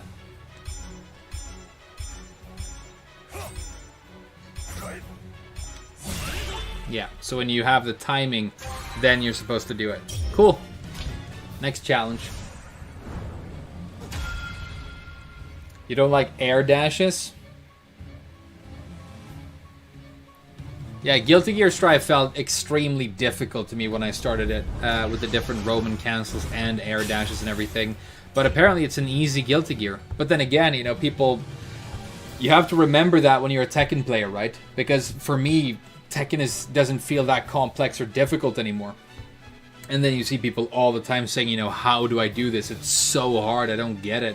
And you have to remember that it's like that. Tekken is famous for being like the most difficult one, right? But when you've been doing it every day for years, it's not as difficult anymore. Super important if you're going to make like tutorials and stuff, you know, like I do for Tekken, to remember that, you know, you can't just take for granted that everybody has a bunch of knowledge going in, or that things that seem to make sense. They might not make sense. Practice guarding against an opponent's attack and defeating them with a confirmed counter combo, so a punish, I'm guessing. Raging Fury move is being used by the opponent by inputting yada yada, and then I just have to combo this guy. Okay.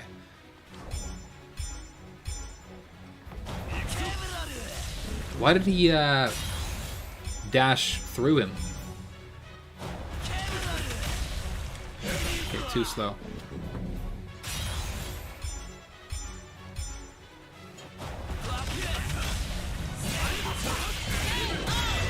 All right.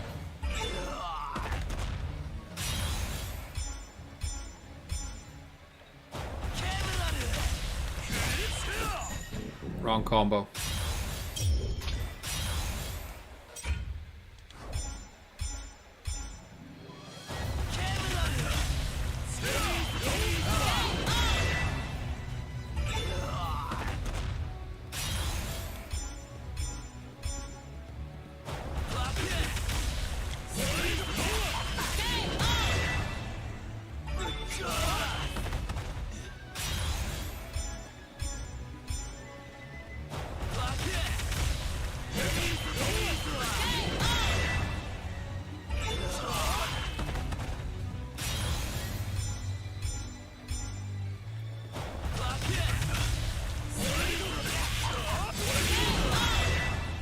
I wanted to try using Brandish, you know? The signature move.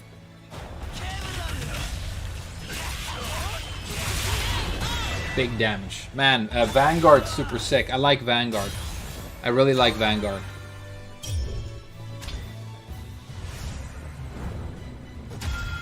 Yeah, I mean, DNF Duel is a lot of fun so far. Looks and feels great. I don't know what's going to be happening with the online. But, you know. We'll see. We'll get there. We'll know eventually. Find a gap in the opponent's successive attacks to land a counterattack or escape. Using a lunge strike. Okay, what do you mean? So I have to, like, crush something, basically, right? Using lunge strike is recommended. You are invulnerable immediately upon using this move. Okay, so I have to like find a gap in his spam, and I'm gonna DP him out of it, basically. For escaping, using a dodge is recommended. Okay. Okay, so I have to escape or dodge out.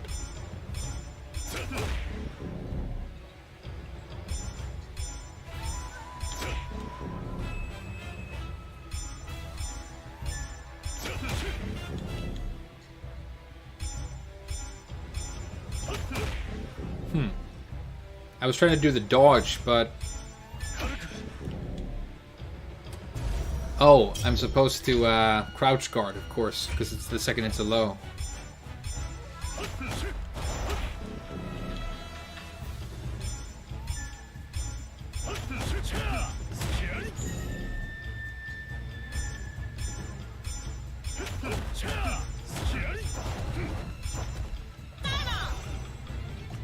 Okay, so that's allowed then. That's what I'm supposed to do.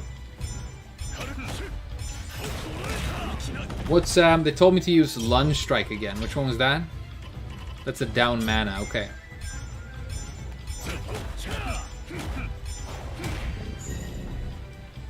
It's very good for like teaching you about the game. It's a really good practice mode.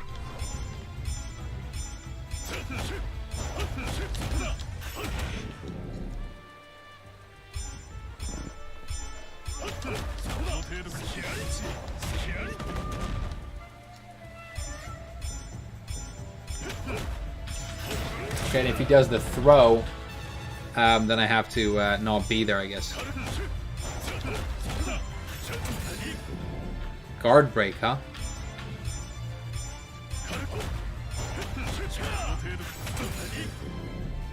Down MS is the universal. Okay, it's the universal reversal. Cool.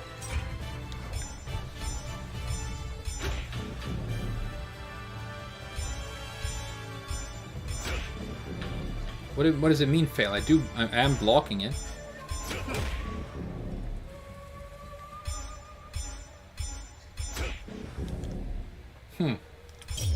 What do they want me to do here? I mean, I ran away one time and I got that, but...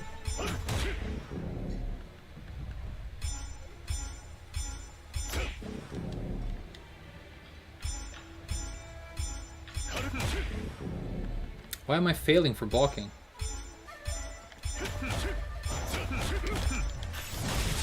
Okay. So you have to find like the right gap.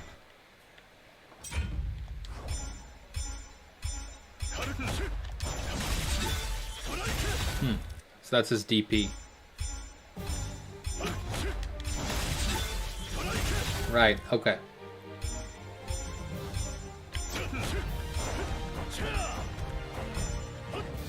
Or I can get out that way. Got it. Good practice mode. This game was a good practice mode. That time he got me though.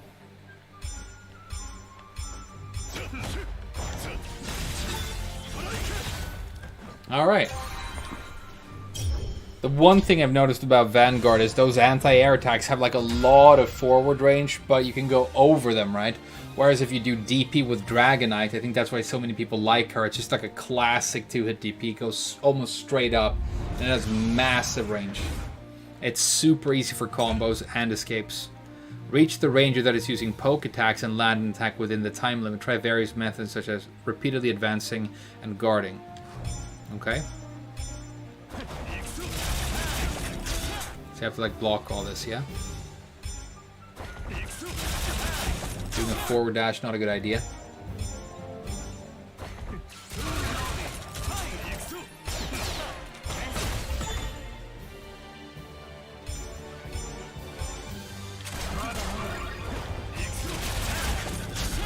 It's not a good idea to forward dash at all, huh?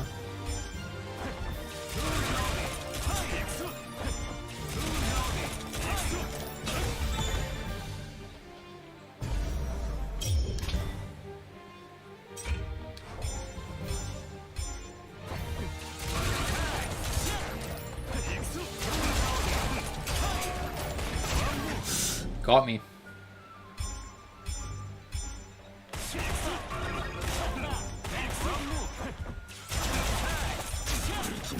This is hard.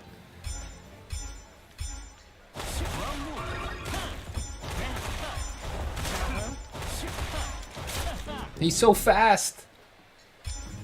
Would I recommend this to Tekken only players? I don't know. If you like anime fighters, I think it's a good buy, but I don't know about Tekken players. I mean, if you like fighting games, it's a good fighting game. It's a good game. It's a good time. But I don't know, man.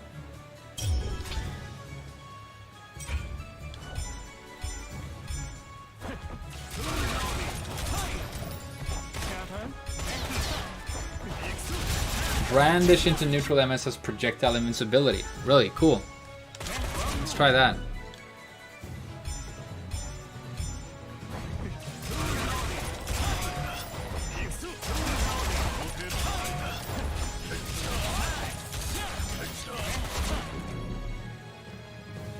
Hey Motto, thank you so much for becoming a channel member. Thank you so very much. Are you playing this game too? Are you playing the Weeb game too? Are you enjoying it?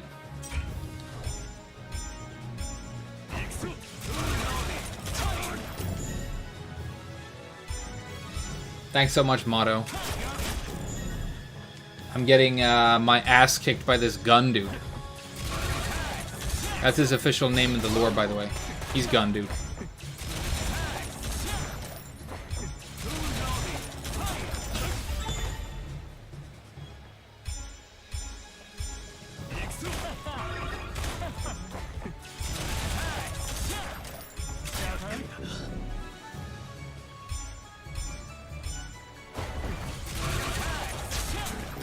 He has a final hit to that barrage there. I think it says neutral MS.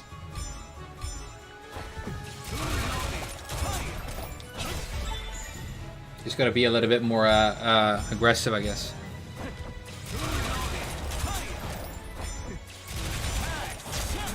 Forgot about the final hit again.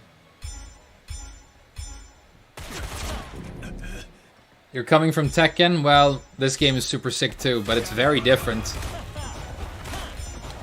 I feel like I've never, like, you know, I have no experience going in. I don't think Tekken gives you much advantages when it comes to anime fighters. But anime fighters gives you a lot of advantages for other anime fighters. I guess the one thing where you would really transfer a lot of skill would be like if you play Eliza or Akuma and stuff, because they play a lot like this.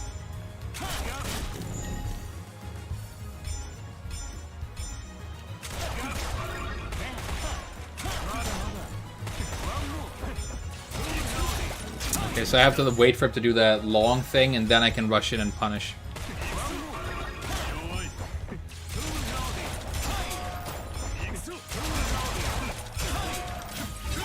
Alright. Gabe Chen, you're thinking about picking it up. This game so far is amazingly fun. I haven't played any online matches yet, so I don't know how that's going to be working in terms of netcode and stuff. I've heard good things, but if you enjoyed Dragon Ball and Guilty Gear, this is basically a very similar game. I think it has a very, very good balance of complexity and ease of entry.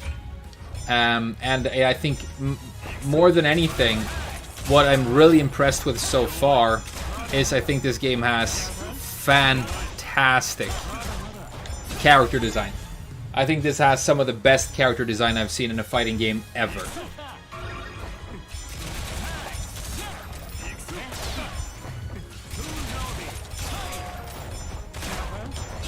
I think every single character is unique, flavorful, has cool mechanics going for them. I think they look and feel cool to use. Got me.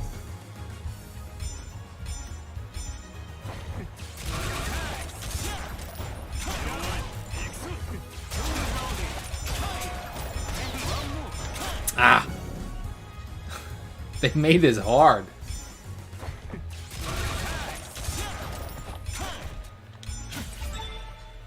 Got it. Hey, my pleasure, Gabe Chen. I think, I mean, I loved Strive, but the reason I didn't keep playing Strive, some people were asking if I did drop Strive, and I did, and the reason I did was I felt like getting to a decent level, because I play fighting games all the time, I love fighting games, but I want to be good at them, you know? And I realized that getting anywhere with the Strive was going to be such a huge commitment.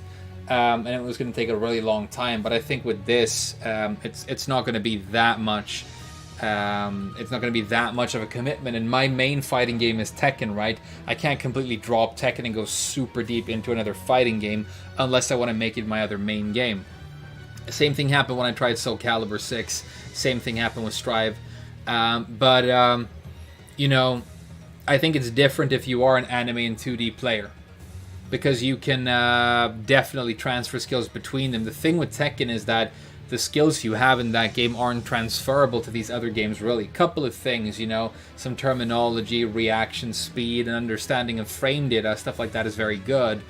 Maybe a sense of spacing, but it's so different. The fact that it's 3D, and the fact that, you know, the big difference really, okay, Here's like the main difference between Tekken and all these other fighting games, 2D, anime, whatever it is.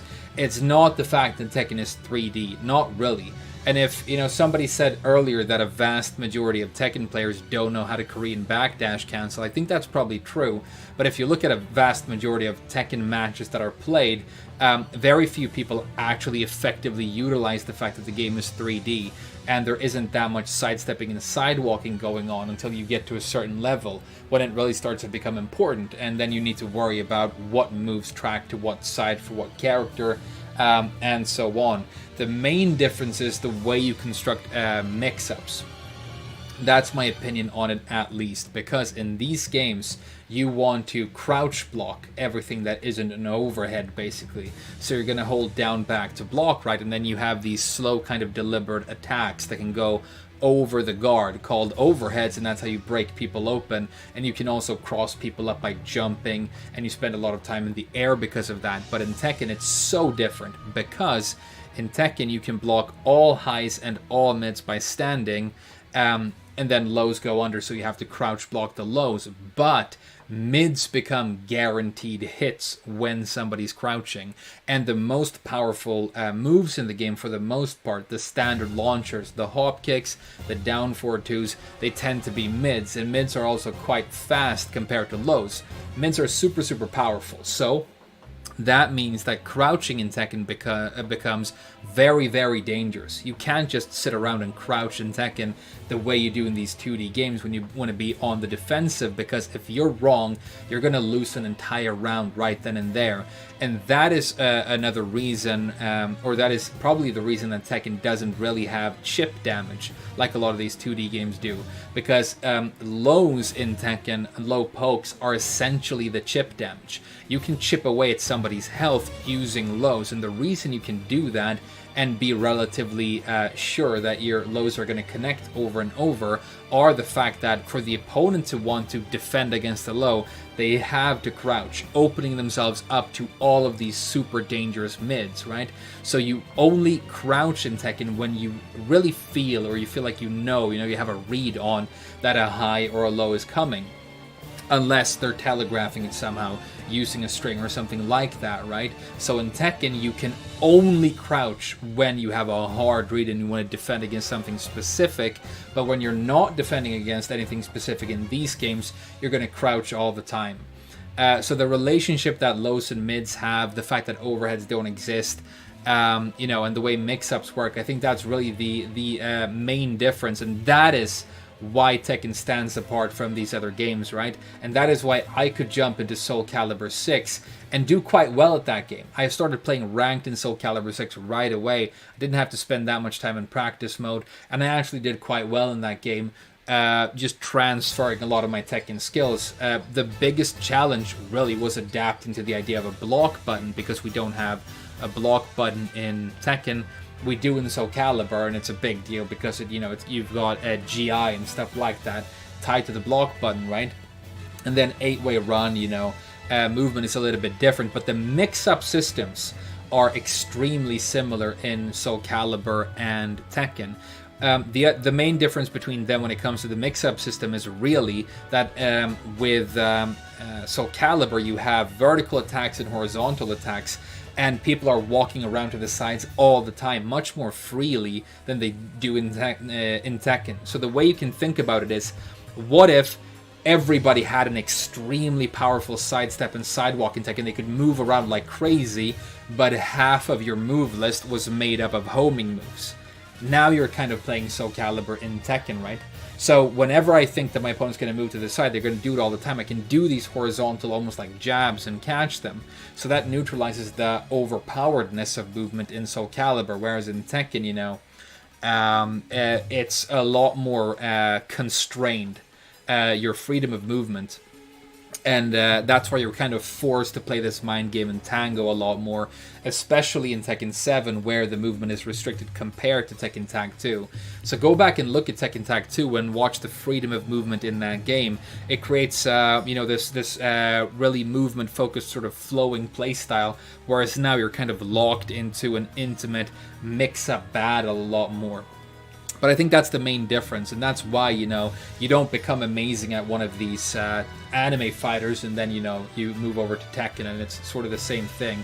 But, you know, some fighting game players are amazing at all of it. You know, there are some fighting game players out there who play both Tekken and anime fighters and are top players in both, but that probably has to do with their mindset, the fact that they have, you know, work ethic, good reaction speed, and just a talent for reading people, you know, stuff like that. Patience is another big one, but technical skills don't really transfer, and I think the mix-up system is sort of the main part of that. But let's get back to this fantastic tutorial.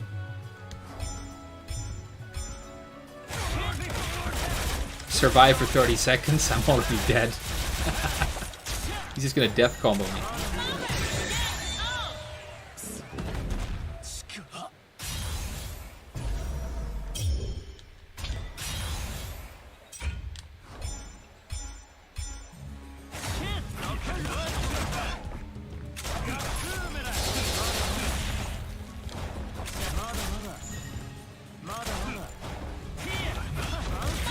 Okay, so I think I should try and stick a couple of those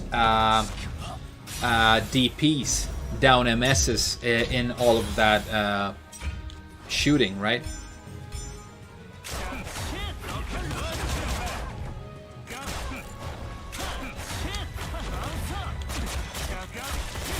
Maybe not.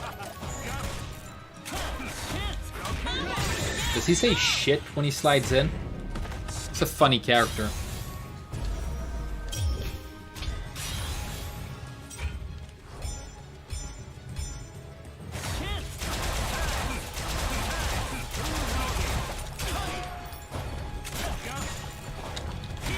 Am I allowed to just fight him?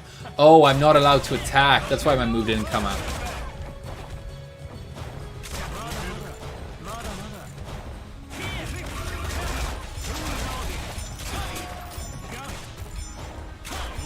Just a little bit more. Come on. Got me.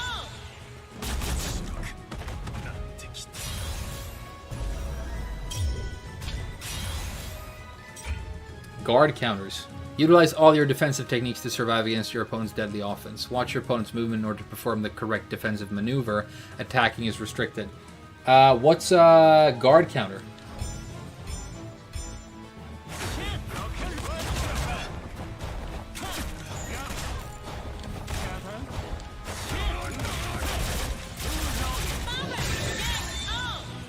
Guard reversal? How does that work? Is it like a parry? The dodge thing, right.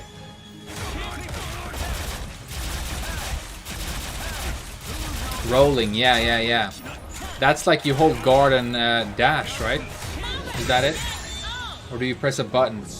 I forgot about the dodge roll. There's a dodge roll, yeah.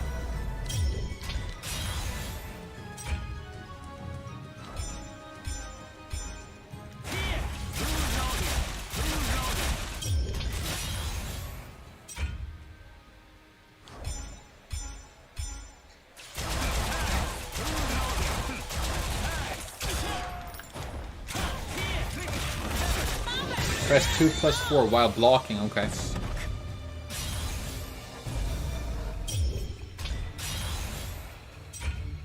Just blocking forward, okay.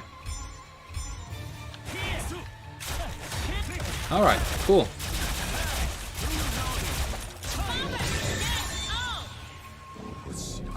So that's the dash, yeah? 2+4 while blocking is some sort of reversal, I guess.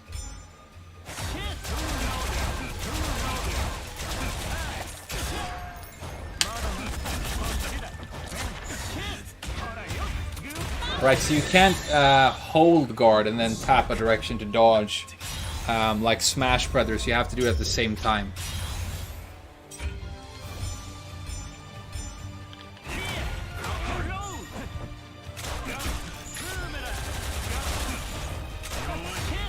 Can you only dodge forwards?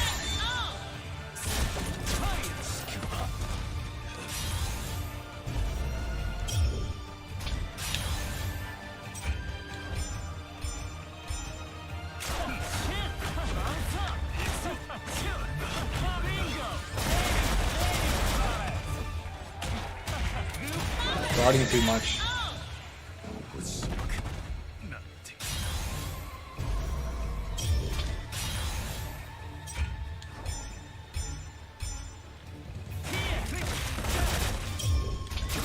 I always forget, because again, I'm a Tekken player, that you have to crouch guard, which feels so weird.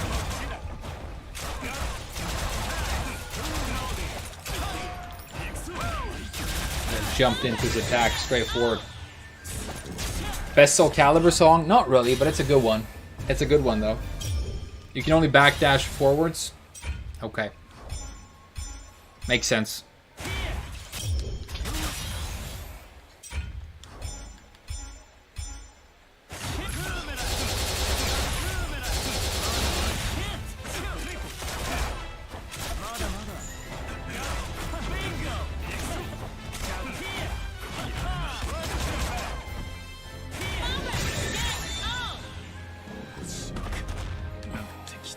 I'm definitely missing something. I'm not supposed to block all that.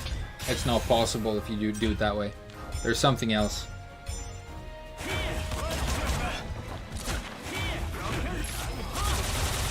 There's something else.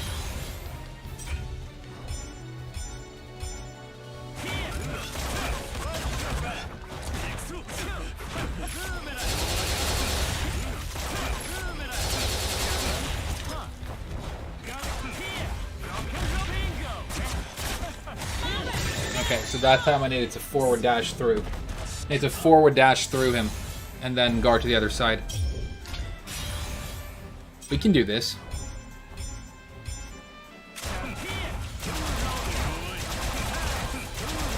Let's backdash right here, not eat all this.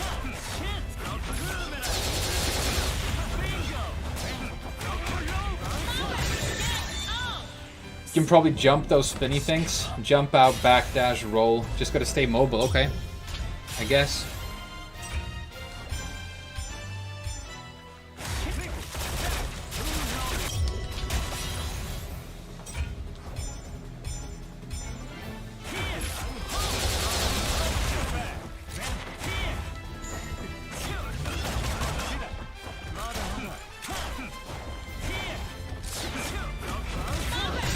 Alright. Damn, this is fucking hard. I got super close one time when I just sat and crouched, I guess.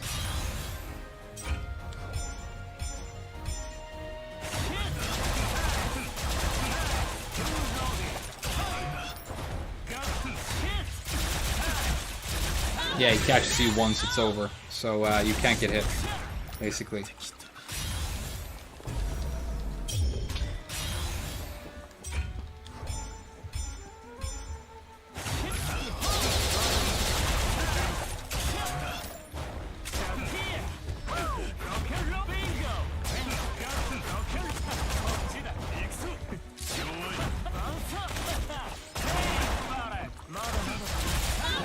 Guard break, huh? 13 seconds left, and I thought I did well. I'm not even close. You can break your guard if you just guard, but you're missing a key defense technique that uses your mana.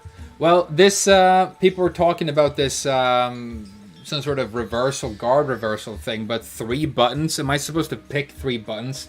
Fuck that, there has to be a hotkey. I'm playing on pad, I'm not going to press 3 buttons at the same time. That's not in my wheelhouse as a Tekken player. We don't press 3 buttons.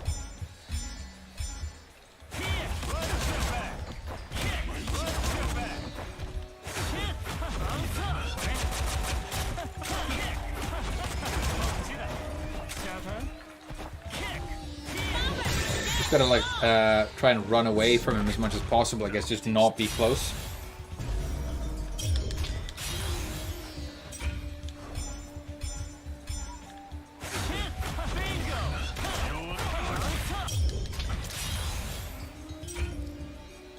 Just B plus MS while guarding.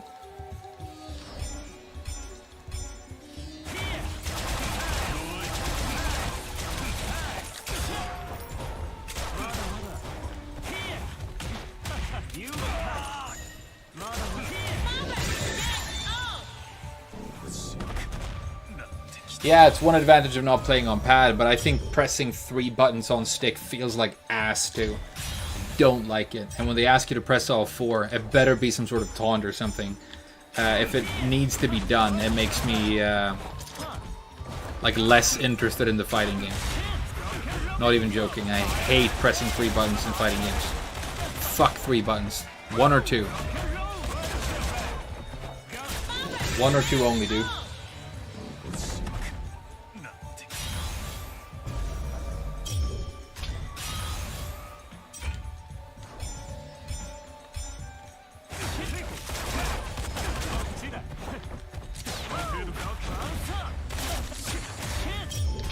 I keep thinking I'm supposed to be able to do the dodge roll through him when he's up there. But you can't really, can you?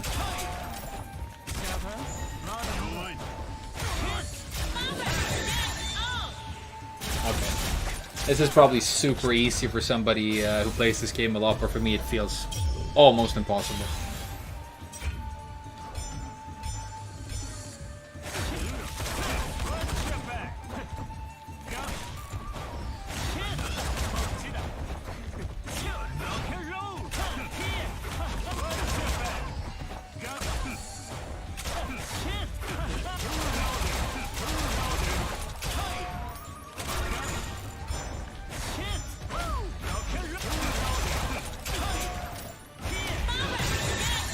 Woo! 4 seconds. 4.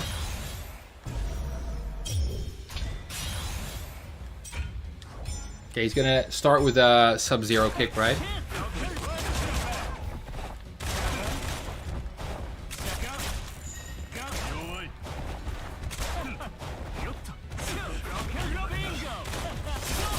Rock and roll. Ah, jumped too late. Alright, we're getting better. We're getting better. We're gonna do it. It's fine. It's fine.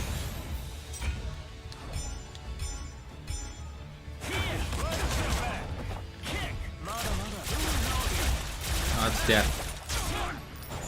No? That is.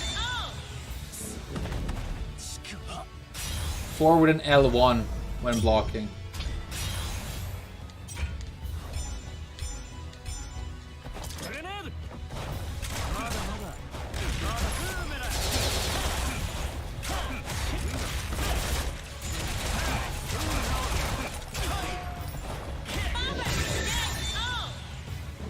It's also, everybody's using different terminology, you know.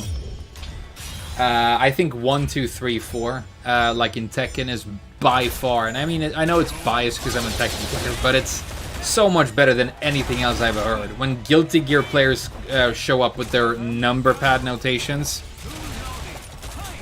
how the fuck is like 6 easier to understand than down and forward? You know what I mean?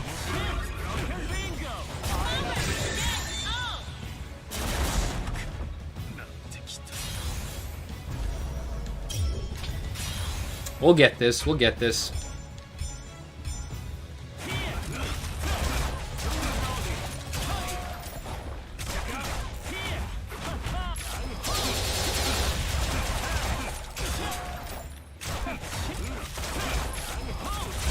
Oh, jump. Shouldn't have jumped.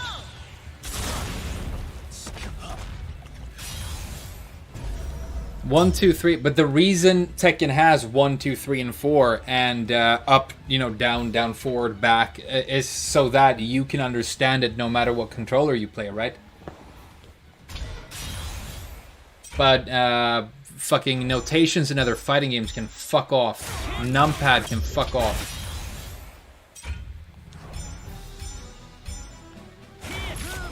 But you know. Again, of course it's biased. It probably makes perfect sense if you've played anime games for, you know, a really long time.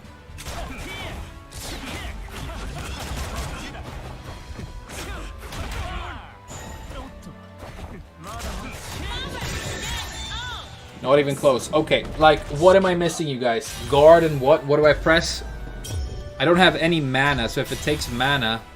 Or I guess I do, yeah, I do.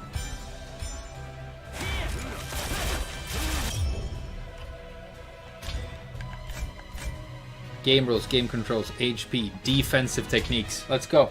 Let's do this first.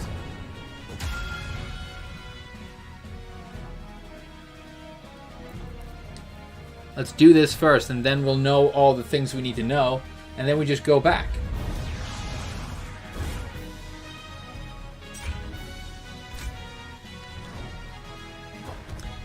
Use standing guard for attacks above your head.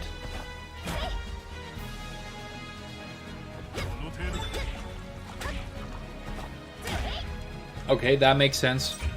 Guard. Okay. Guarding reduces damage, but The guard gauge recovers over time, but will cause guard break when it reaches 0, leaving you defenseless. Let's try attacking your opponent repeatedly to cost. Okay. Let's do that.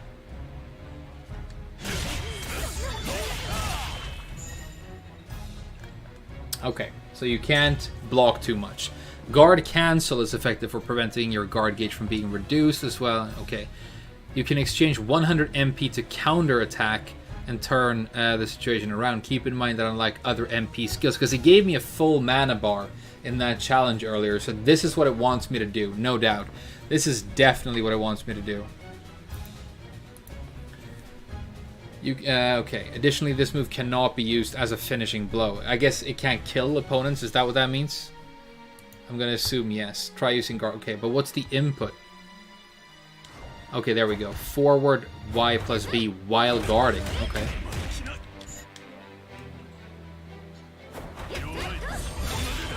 Right. Okay. It's GI. That's funny. Look, they even stole the green color of GI from Soul Calibur. Right, this is what I need to do against that guy.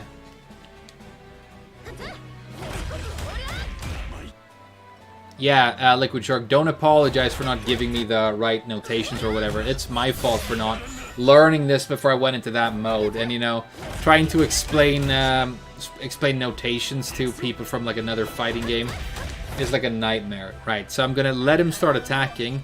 And then when he's pummeling me, I'm going to do this. And you can do it with down forward, which means that you can crouch guard like that. And you can do it from crouch guard. Okay, which makes perfect sense. Cool. Learn how to defend again. Okay, so this is just breaking a grab. Break your opponent's grab by pressing X plus Y. So 1 plus 2. You break with 1 plus 2.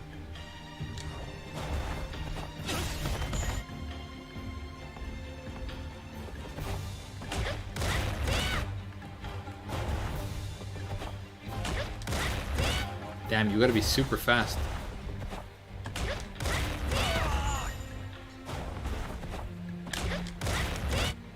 Can you buffer?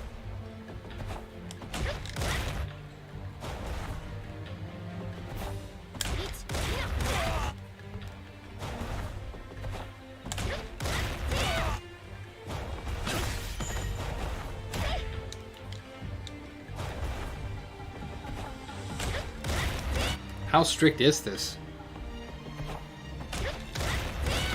Huh. Can I press my own throw button, maybe?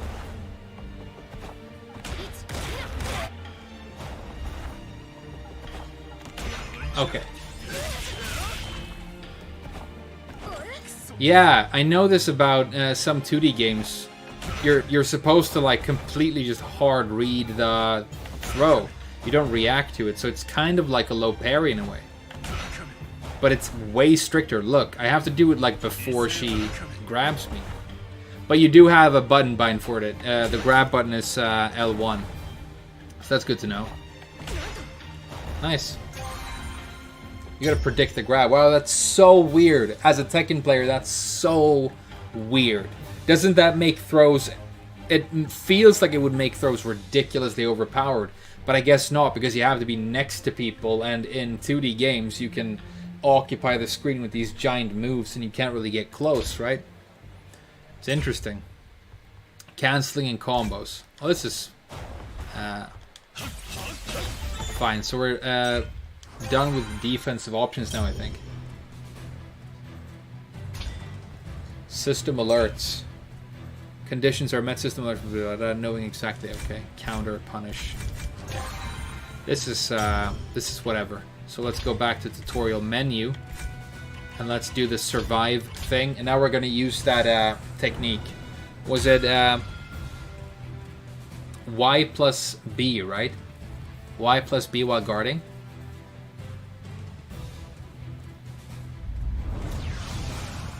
Yeah, you also have DP, so you just do like giant launch Punisher Bull hard reads all the time to try and like get out of pressure. That's considered scrubby in Tekken. Like when you do a lightning screw. Right, okay.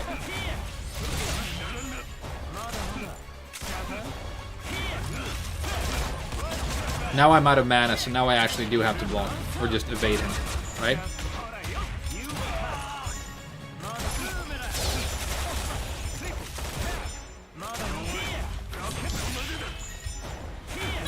Alright, that makes it a lot easier. That makes it a lot easier. Okay.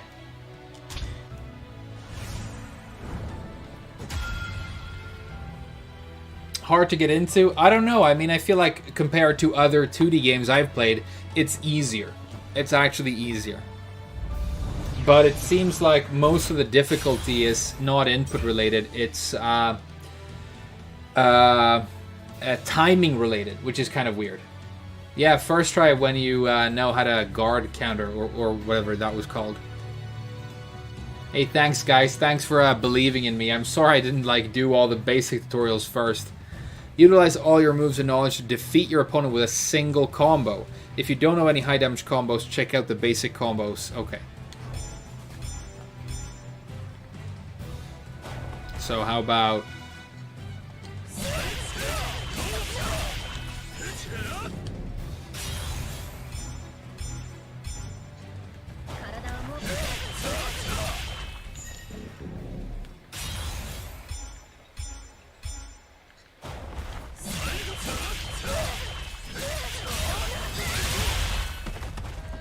what do I do?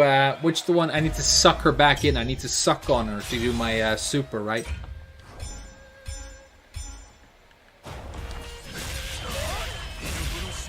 That one doesn't suck. Suck her in.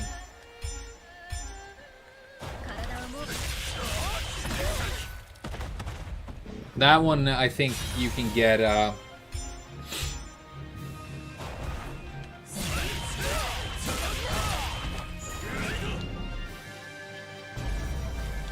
Brandish back? Okay, thanks. Brandish back. No, the tutorials are actually different for each character, I think. They actually recommend, like, okay, you need to do an anti-air. We recommend this move for this character, which is really cool.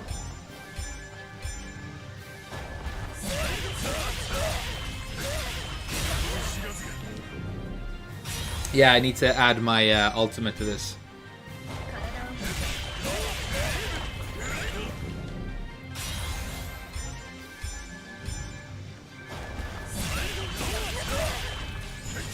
Brandish down, dash, jump B, yeah. And then I use that for a super cancel, I guess.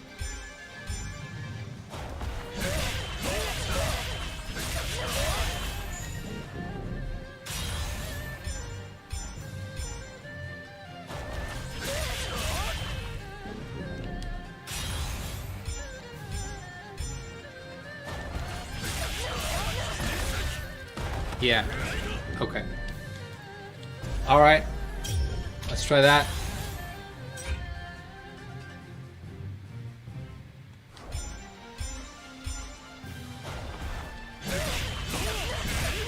Forgot about the brandish.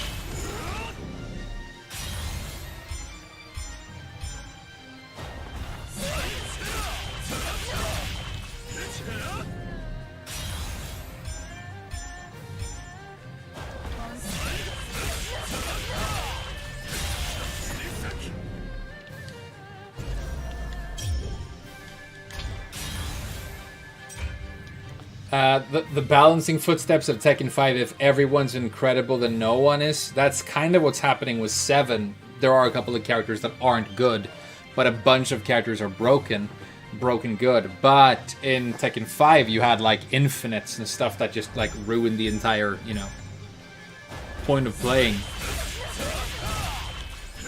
So I wouldn't call it like a great idea for balancing, dude.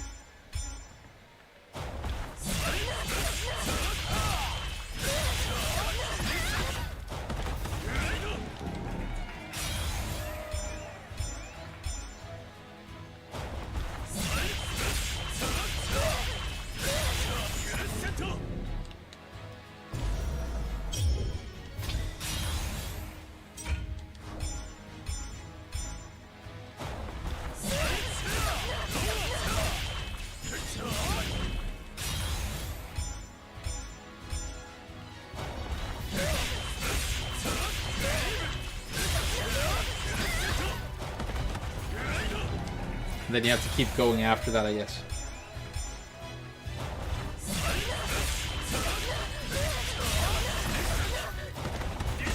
That's it. Okay, cool.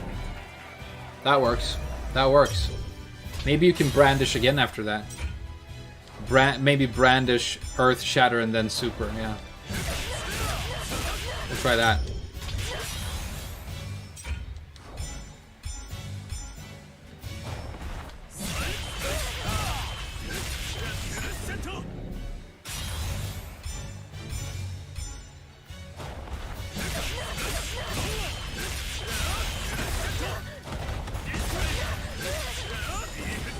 Yeah, and then I think we do brandish, and then we do earth shatter, and then we can run it in super, right? Maybe not. Not brandish, but earth shatter will probably hit.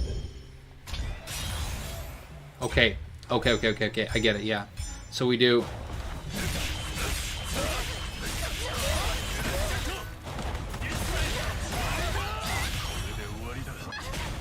something like that.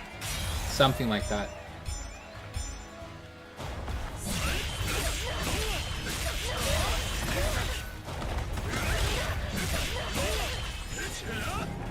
Something like that. This is a lot of fun, by the way.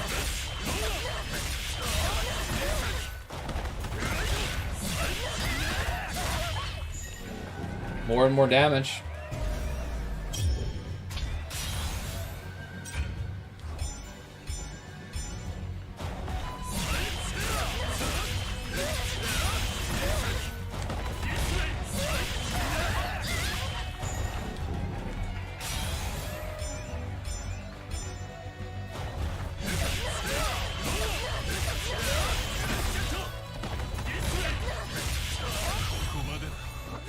I need to pull them back in. I think the pullback move is the back slice, right?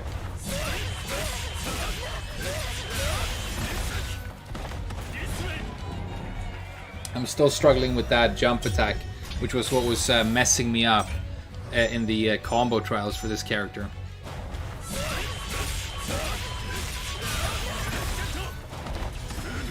Wrong move.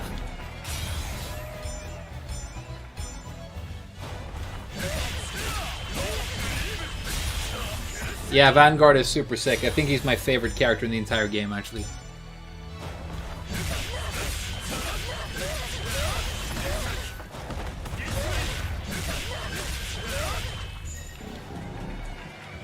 Yeah, after JV probably do... Yeah, after the slam, I'm gonna do a slice, back slice super, and see if that works.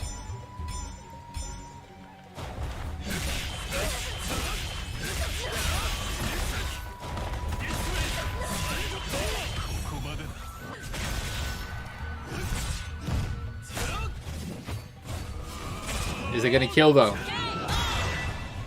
Nice. Van Gang, I like that. Let's go. Yeah, Vanguard is amazing fun to play. It's a good idea for a character. It's a really good idea. Big, basic fucking stick. Interesting cancel, like interesting cancel mechanics.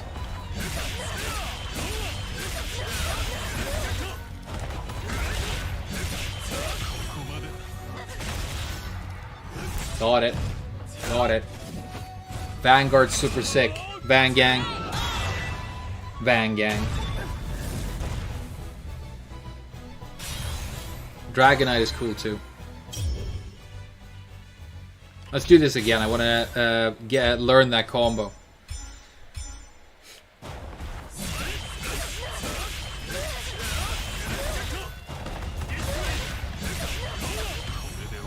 I feel like I got it now. Yeah, the lance sounds great, but it's a very, very good take on a basic character, right? He's basic, he's got a big stick, but there's a lot of like fun complexity in there as well.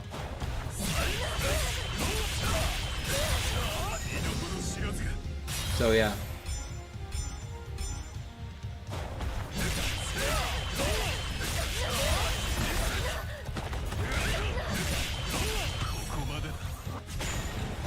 I love the fact that the backslice pulls them in and you can do stuff like that. You know, we can do... I haven't done any combo trials for the Enchantress yet. Do you guys want to try that? See what happens? She's super unique. But I have a feeling they're going to be very hard.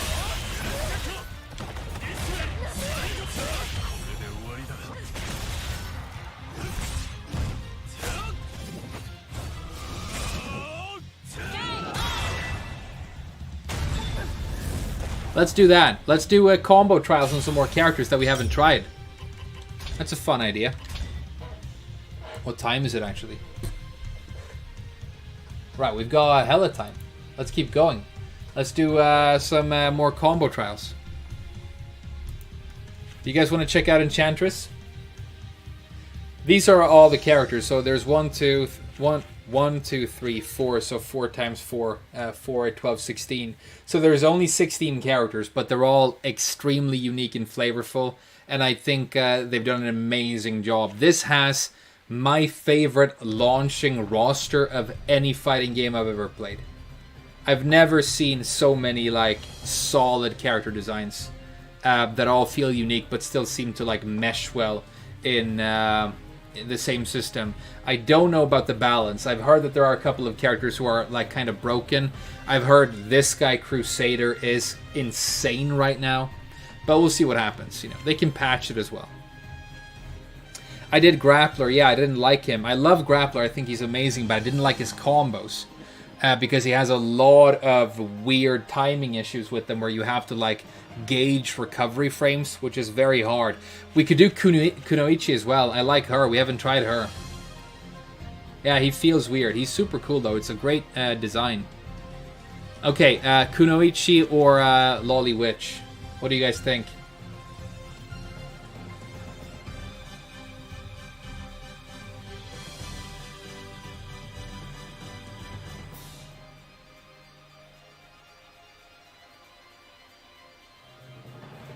I've already done some trials with Striker. I want to try one that I haven't touched yet.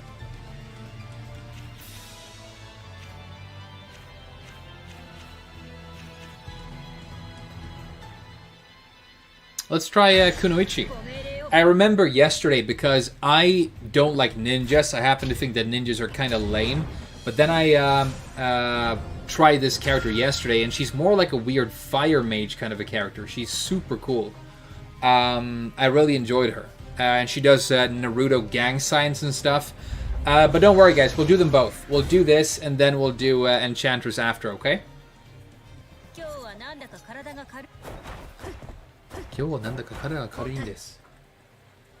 Ghostblade. I did Ghostblade trials. I think I got to the 7th combo for Ghostblade.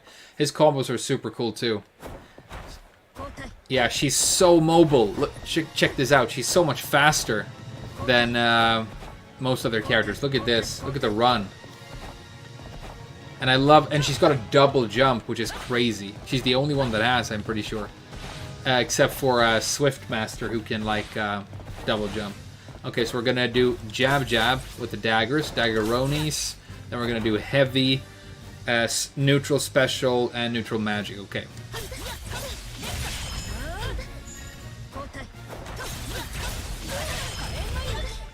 Cool. How do 50-50s work in 2D games? Well, when you crouch block, you block against everything that isn't an overhead. And an overhead is a special attack designed to catch you when you crouch guard. Look at her scarf. Look how cool this looks. This character animates the best out of all the characters, honestly. She's amazing looking. It's easily the coolest ninja I've seen in a fighting game. I love this design, but I don't like ninjas, so I don't think I'm going to play her.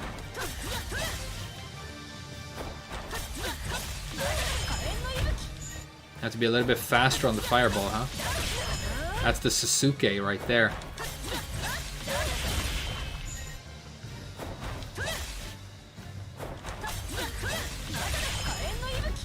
Why isn't the fireball connecting? Do you guys know? That's the charged version. She can charge all of her fire magic and do these cool big blue balls, and then she gets more damage. Why isn't that working?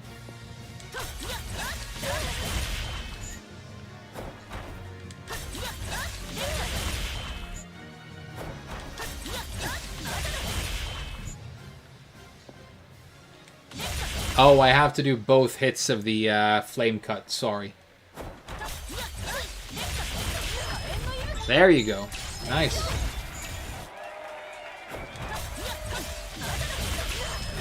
It's a 2-hit move. It's a 2-hit move. No, all characters don't have the same health. Crusader has the most, and he's like a crazy tank. And he's got force field shields, and he can summon orbital lasers, and he's got a fireball, and he's got like the highest attack damage on his normals. He's pretty crazy. Nice. I really like this ninja. This is a cool ninja. I mean, if I end up liking these combos, I might play her. She's up there.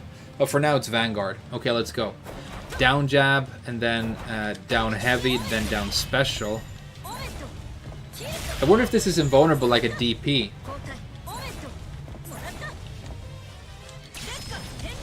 Because everybody said that down MS was the go-to fireball, or go-to DP. This doesn't really look like one. I mean, it could be if it's got invulnerability, but this looks more DP to me. Okay, so down jab, down heavy, down special, and then while airborne, Y stand Y. Flame cut first hit into fireball, okay. Yeah, the pause sound is super sexy too. Hell yeah.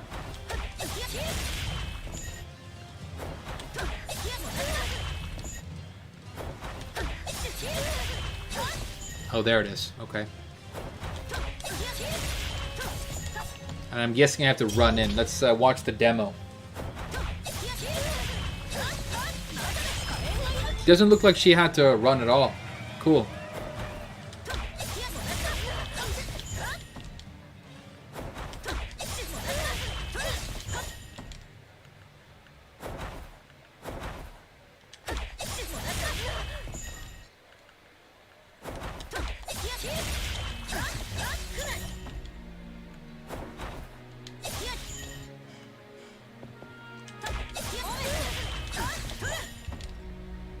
Gotta delay that, yeah.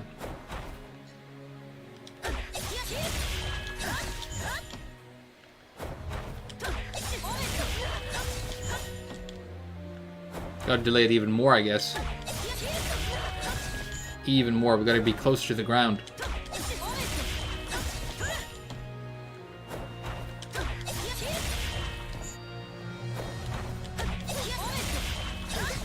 Even more, I think. She's just gonna recover. Damn.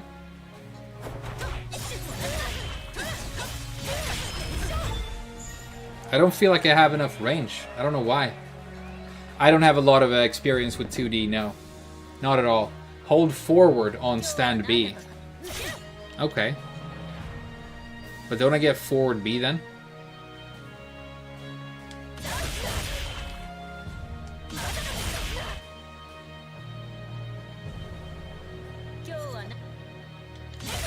That's so the ender is this, right?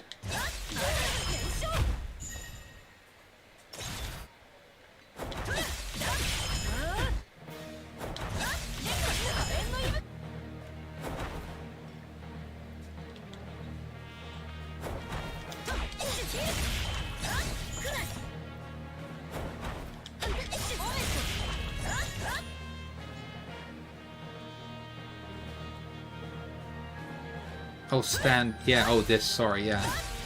Oh, so you can hold forward on this. Do you get more range?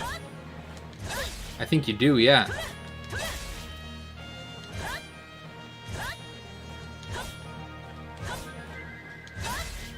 Maybe.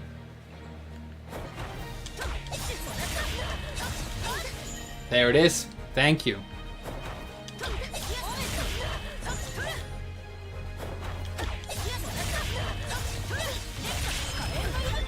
Nice, nice. Cool combo. Cool combo.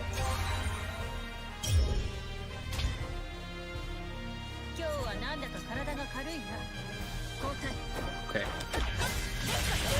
And then we're gonna do Toad Bomb, Jump, Flying Shuriken, which is this one, I guess. Okay.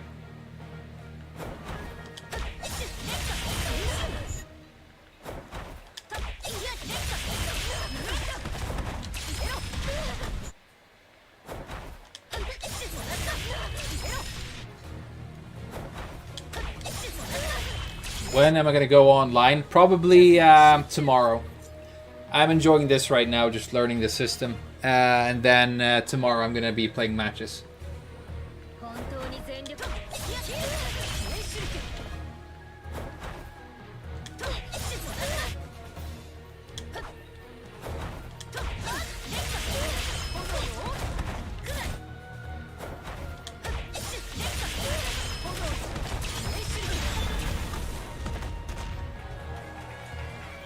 When she breathes fire, she looks like she is wearing a hat. What do you mean? Well, she's kind of wearing a hat. Her hair is kind of weird. Yeah, this character is super sick.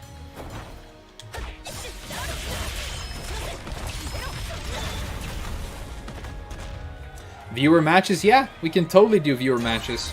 Not today, though. I'm just going to practice today. Gonna decide on a main finally, and then tomorrow in the morning off stream I'm gonna practice, maybe do some matches, and then we'll stream viewer matches and maybe online. I'm not gonna just leave the Vanguard. Vanguard is in the bag, right? He's in the bag, but we might play some other characters as well. We might dabble.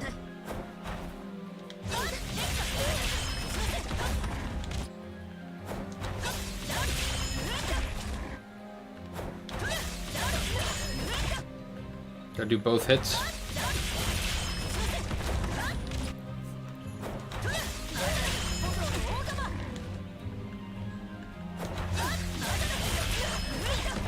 There it is. So the toad-like clips are on the way down, yeah?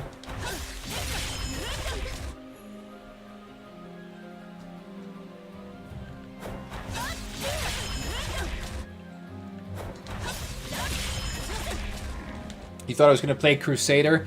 I don't like Paladins. I think Paladins are super lame. If I was going to play a Paladin, I'd just be the Inquisitor, which is basically a cool Paladin, you know?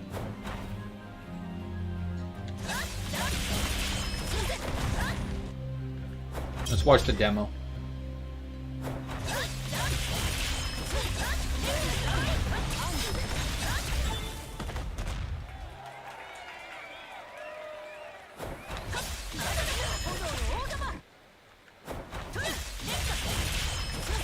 Okay, you gotta do it fast.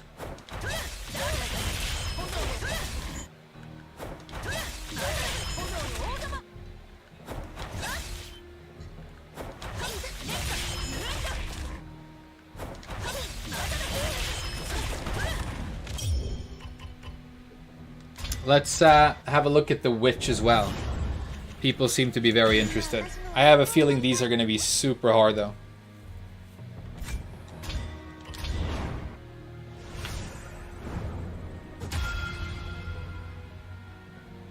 Paladin D's nuts, yeah. Paladins are lame. I played a Paladin in Wrath the Lich King, which is a long time ago. I was a Draenei, because I wanted to have like big horns and hooves. Like the cool Draenei Paladin in the trailer. But then I sort of really got over the whole Paladin, you know, Deus Vult kind of character. Like, I'm extremely over. I've never really liked Space Marines. I think, like, their entire, I don't know, something about them just feels really boring. It's tropey, you know. Paladins are very tropey. Alright, that was easy enough. But it's the first one, though. Yeah, I know, she's a lolly. I know she's a lolly, I'm sorry. Yeah, I'm really liking the game. I think this character, if she wasn't a tiny girl, would be a really cool idea. Imagine if this was like a cool adult woman with a pet dinosaur instead of a young girl with, you know, a bear. It would just be instantly better. What if she was like a really cool witch? What if she killed her husband and she reanimated him with like strings, and he was like a stitched together monster Frankenstein thing, and he just wanted to die, but she won't let him, and she forces him to fight and stuff. That would be so much better. But you know, it's an Asian game, so we gotta feed the lollies. Yeah, don't worry, she's 1,000 years in the lore. Yeah, that's what always happens, you know. That's how they get around it. That's how they get around the legislation, you know. It's cool, bro. She's 6,000 years old, yeah. That's like, you know, every single incest porn film where they're always, like, step-related, you know. You can't have your cake and eat it, too. She's either a kid or she isn't. Fuck this character. She's a kid. Let's go back to the character select screen. You guys are right. Fuck this character. Who else do you want to look at? Don't literally fuck this character.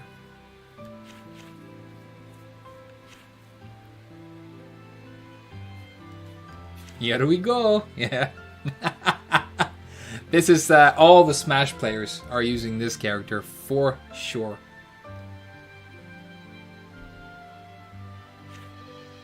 You guys want to have a look at the big guy?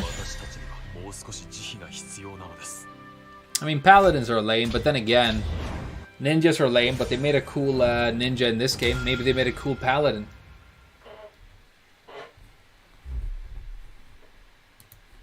The fuck is even wrong with Smash players? I just realized that every single time I think about Smash Brothers. Yeah, I've tried Striker. She's a super cool idea. Kind of generic looking, but the mechanics, combo mechanics were super cool.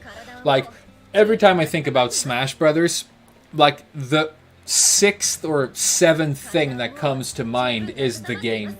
And the rest of it is just like, you know, all the fucking pitch black darkness of that community. It is so fucking dark. Yeah, I mean, he's got a robe. I mean, if you're going to play Space Marines, you want to have... If I was going to play Space Marines, I would play Dark Angels, and I would have a lot of those robed Terminators. And he's got robes, so he's pretty cool for a Paladin. See that? This is jab, jab into one mana move. Look at the damage. Look at the damage this character does. This is 3 hits. Look at the range. Look at the range of this jab.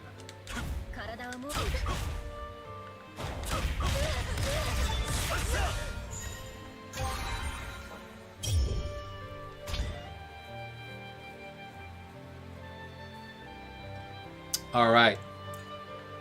Crouching jab, miracle splitter. Is this supposed to be a combo? Double dick punch? It feels like Street Fighter.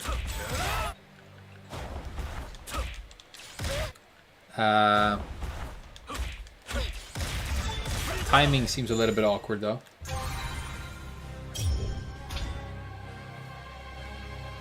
All right, jab, jab, forward. Okay, that's the Urian. That's the barrier. Hey, look at Striker's face. You see she's backlit now by the barrier? And look at the shadow on her face. Look. See? The lighting? This game is beautiful, dude. This game is gorgeous. This game is gorgeous. I like it way more than Guilty Gear Strive for the graphics. Guilty Gear Strive has that really jerky Arc Systems feel to it. This has it too, but I feel like it just works better in this game for some reason.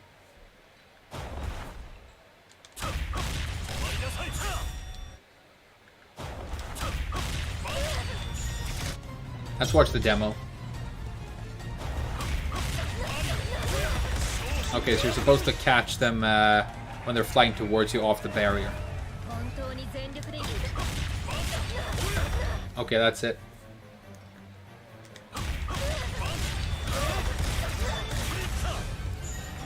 The damage. Yeah, he's bigger than her while crouching. It's a cool idea. I mean, you're going to have a paladin in an RPG. You might as well make him cool and have a robe and a big hammer that gets even bigger. His hammer gets bigger. This isn't the big hammer. He has a much bigger hammer.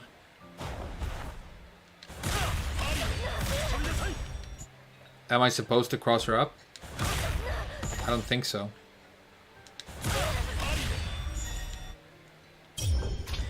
Which character is the top one? I think it's this guy. I've heard this guy is Borkers. I've heard he's complete Borkers.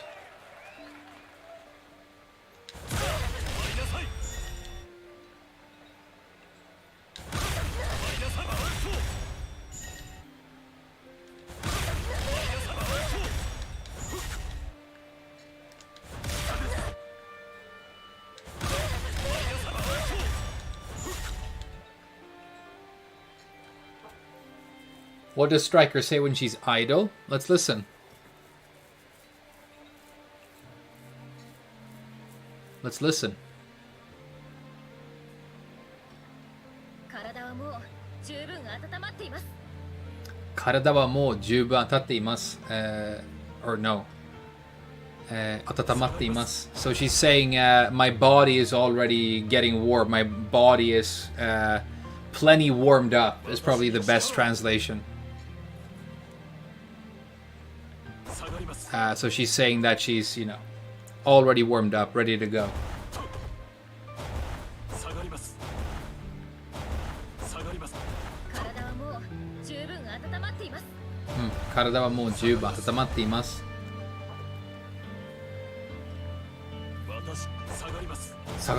I'm going back.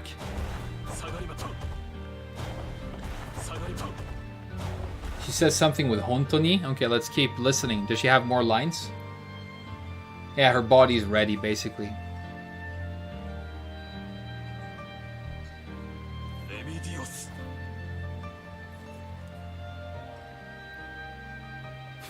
She's consenting.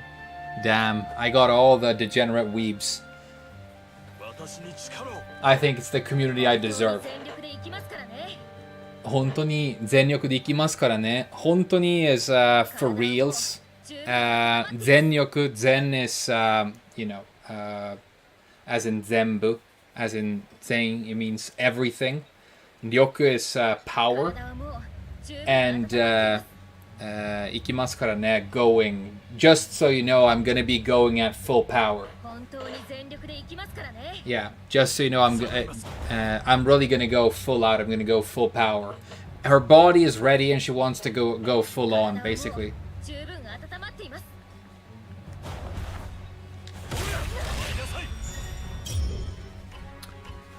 Yeah, weebs, weeb whisperer, weeb, come over here, weebs.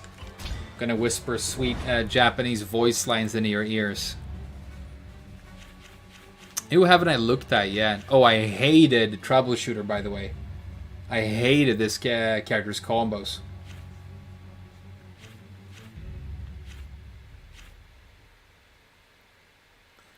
I don't know if there are English voices. I looked and there's Chinese, Korean, and yeah, we could do Berserker.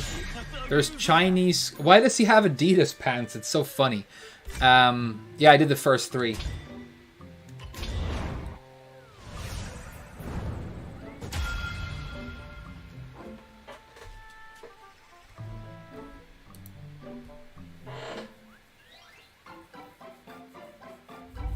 Slavic Berserker, yeah.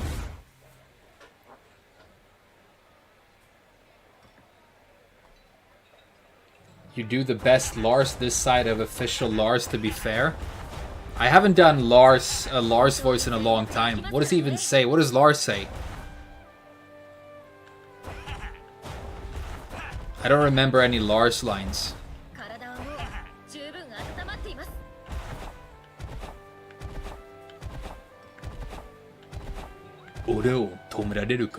I think that's one of them. If you have like a lot of phlegm in your throat and you're like, oh, and you feel like you almost can't speak and you go, koi. That's how you do Jin. Koi. Let's go. Let's do some combos. Okay, Ghost Slash is this thing. That's the big overhead. Oh, that's Mountainous Wheel, sorry. Alright. He looks a lot like Nightmare. He's got a, you know, a bloody sword.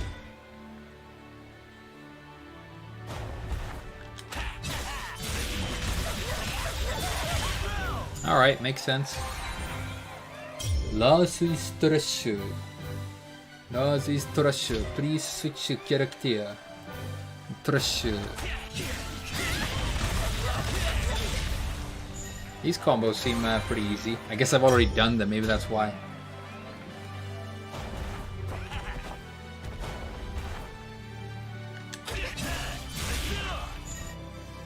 Change character, last is trash.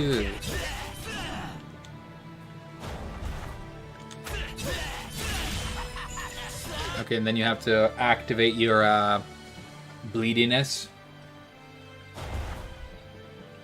Berserker is the real weeb character, you know. This Joe Aguilar, is it Aguiar or Aguilar? Aguiar. You're absolutely right. You're absolutely right. The weebest character in this game, right here. Look at the hair. You know, all those guides, or all those guys who, like, you know, when you were out getting French kissed, I was studying the blade. This is what they want to look like. When they draw fan art of themselves, this is what they draw. Red eyes, scars on the chest, you know, inevitable cursed arm, bandages. What did you think of Fukuoka? It's one of my favorite cities ever. I loved it. It was home. I could go anywhere in Fukuoka. You could drop me anywhere inside that city, and I would instantly know where I was, even though it's a big place. It's like you too. I've been all over, and she's been all over me. But, you know, some areas are a little bit depressing. Oh, you didn't know I lived there? Yeah, Fukuoka was my city for like 7 years. Yeah, inevitable cursed arm. Fucking, like, all anime characters with their cursed arm and their cursed eye. You're so right. This is the weebest character. It's not Boob Dragon. It's not Ninja. It's not Lolly Witch. It's the guy that the weebs wish they were. Did I ever go to a Hawks game? Just once. Just once. And I went and saw Nippon Ham in Sapporo one time too. I'm not a big baseball dude, but you know, Hawks are so good that when they win the entire league, which happened like a couple of times while I lived there, because they're the Fukuoka team, there's a parade, and then everything in the city goes on sale, and they have a big like Yakyu sale, and you can just go. I didn't even know a match was on, and I can go and buy cheap groceries. No, I've never played Monster Hunter. Looks fun though.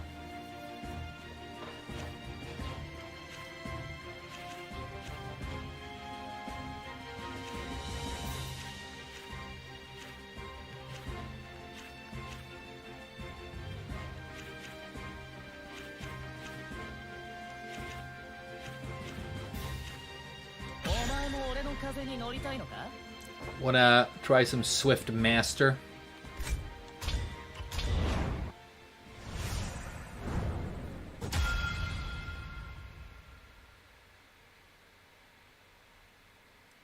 Hawks sucked last year? I'm sorry, dude, I wouldn't know. But like, all my colleagues, like every dude I knew was obsessed.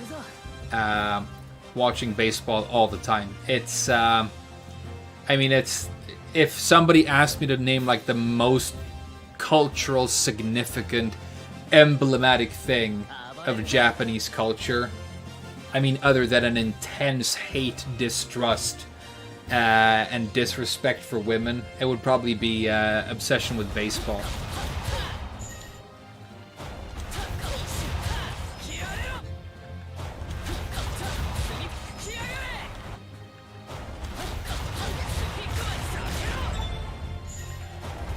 Yeah, baseball is everything, dude. I mean, it's romantic when you like you're on your way home at night, and there are these little parks everywhere in Japan, and the parks, even tiny ones in residential districts, will have these huge chain link fences, right? so that the kids can play catch and play baseball, and they're out there every night. Like people playing catch in the sunset and stuff. Even though I don't like baseball, there's like there's something to it. You love the Hawks? You're really into it, huh? I mean, I was joking a little bit with Japan and women, but not really. Not really. I was kind of joking, you know?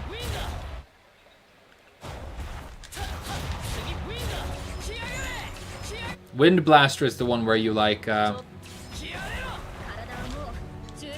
Let's watch the demo. Tonikana got eaten alive for making fun of their height. Well, I think what she said was that... okay, to be fair... And I'm not defending her. I have heard that she said fucked up things before. I don't know. I don't have an opinion on this. I don't like to talk about real people. But I feel like there was a little bit of mistranslation going on. Because she said Kendi. She didn't say human rights. She said Kendi. And Kendi is more like dignity, worth. It's kind of like if somebody asks you to do something that isn't dignified. You go, Kendi ga nai, there's no Kendi. So she didn't really say human rights. Like, I think that it's okay to torture a person who's under 170 centimeters. Because that's human rights. You know, your right to stuff like that, not be tortured. Your right to control over your own body. Things like that, right? So that's not what she said. It's a mistranslation. And, but she said 170, right? And then I looked it up, and I think average height of an adult male in Sweden is about 174, 175 centimeters. Which is exactly what I am. I'm like average height, but in Japan it is, I think, exactly 170, which means that, because I don't think there are that many female Tekken fans, they're out there, but the community is, vast majority is male, right? Which means that exactly half of her viewers, half of her audience got dissed by that statement. And fair enough, you shouldn't say mean things about people. I don't like putting people in boxes, and I don't, like I said, I don't even really like having opinions like this. I don't want to talk about stuff like this. I stay as far away as I can from anything to do anything with politics. I don't want to have opinions on it. But the only thing I'll say about it that rubbed me the wrong way was when these fucking companies who sponsor pro players, who make money off of the back of players like her, all of a sudden started talking about, you know, pulling her sponsorships and firing her, and we have these values and we don't stand for things like that, when the fact of the matter is that they don't stand for fucking anything. If they didn't stand to lose money on her saying that, they would be absolutely fine with it. Okay? They were afraid that they were going to lose money, and that's the whole thing. These companies, you know, it's like Chris Ryan said, you know, we believe and we think this, but they don't believe anything because they have no brains. They're not beings. Corporations like that are essentially monsters that feed on human energy and happiness, right? By getting you hooked on this made-up resource called money. So I don't like it when people start saying that, you know, we have to let her go because we don't agree with what she said. You don't care at all. You don't give a fuck about what she said. Okay? She could be dancing on the corpses of orphan children if she got away with it and it made you money. And because I say things like that, you know, I probably never will be a sponsored player. I'm also probably not good enough yet. But I prefer doing this anyway. Cool combo. First try. Yeah, you're saying the quiet part's loud. Hey, you know, balance isn't about competition. It's about sales. Yeah, it's a business, it's understandable, true. Like, you know, I'm not naive. I'm not naive about the fact that, you know, Namco have to make money, and so they do certain things that make the game and the community suffer because of that. You can't say it's not surprising. Yeah, I know it's the way it works. You know, I know it's the way it works. I have a degree in economics. I used to work in big banks. I used to work for a credit card company. But I don't like it. I wish it weren't like this. And if this is the way it has to be, fair enough. But I don't like the insincerity of the corporations pretending that they have values, pretending they give a fuck about human life. Because they feed on human life. Especially Japanese corporations. You know, the company I worked in, we worked 6 days a week, 8.5 to 9 hours a day, and that's not counting all the unpaid overtime that we had to do. And there was no union I could go and talk to. There was nobody I could get in touch with. My permission to stay in the country, my visa, was tied to me having gainful employment. Because I was a dirty gaijin, I was an immigrant, and the government didn't want me there unless I could provide something, and then obviously provide for myself, right? And then the fact that we were being critically overworked spilled out, and some sort of agency found out, and we got a letter, and they had to start reducing our work hours a little bit and start paying us a little bit overtime. But the only reason they did that was because they were forced to. The monetary consequences of not doing it would have been worse. But they didn't even pretend that they did it for our sake, that they wanted us to feel better, that they wanted us to make more money or have to not work ourselves to death. So when my boss, when that happened, I kind of respected them more because they didn't pretend to be something they weren't. Is it true that they don't fire people, they just make it unbearable until you quit? Well, it depends on which company you work in, but the philosophy in Japan going back for, I mean, probably back since before the war, probably since the Meiji Restoration, but definitely since after the war, has been that you enter a company and you do, it's called shushoku. Shushoku suru in Japan is to get employment, is to start a job, but the idea is that you're going to work there for the rest of your life. And that's why when some people, like a company goes under or they lose their job, it ruins them. Because they have sacrificed their family life. They're usually, I mean, I don't know many men at all that have even a healthy relationship to their children. Most of my friends were scared of their dads because they only saw them rarely and only when there was a problem, you know. So they've sacrificed their happiness and their family life and tied it all into this company life, and then they get fired at the age of 55, you know.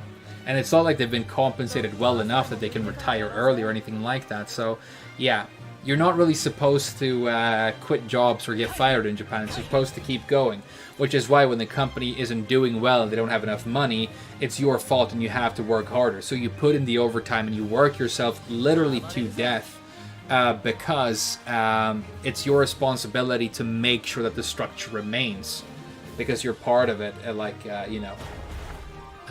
almost irrevocably.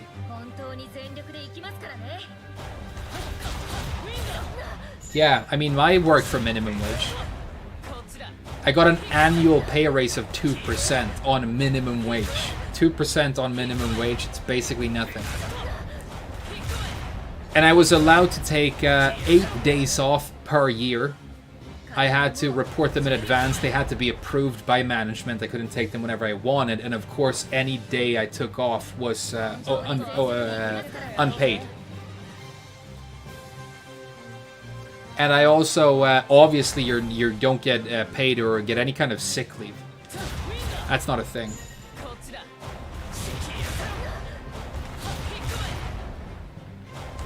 Yeah, it's weird. But, you know, before I was like, I don't know if I was like lazy, but I was a person who had like, I had a lot of jobs and I'd worked hard before. But I had this feeling that if, you know, people who really struggle, people who really work hard, could I really keep up with them? What do I become when I have to like work that hard? Can I do it, you know?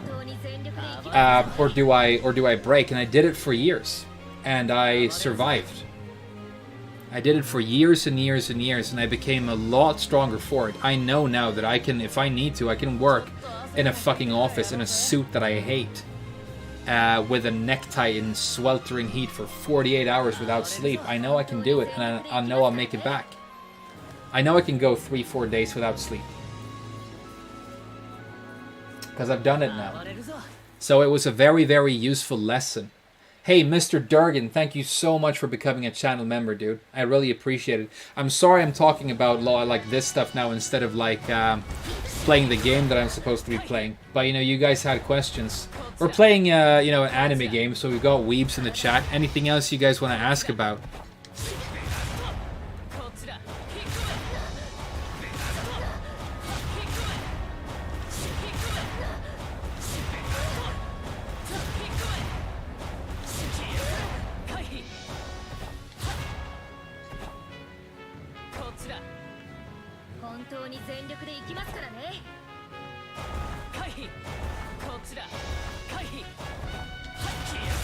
Yeah, it was hard, but when I wasn't working, I was loving my life.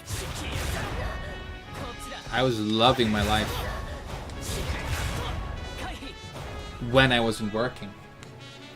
But my health suffered. You know, I used to be pretty cute. One of these days I'm going to show you guys like a couple of photos of what I looked like before I went. When I was like in shape, I had good complexion. I didn't lose my hair. I still have my hair at 32, thank God. Nothing wrong with going bald, most guys do, but I've shaved my head before, and trust me, it's not a good look. My ears are too big. Hey, Peetsky, thank you. Thank you so much, and Mr. Durgan for becoming channel members.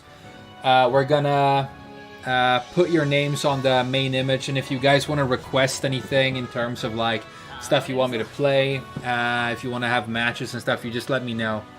My members are VIP.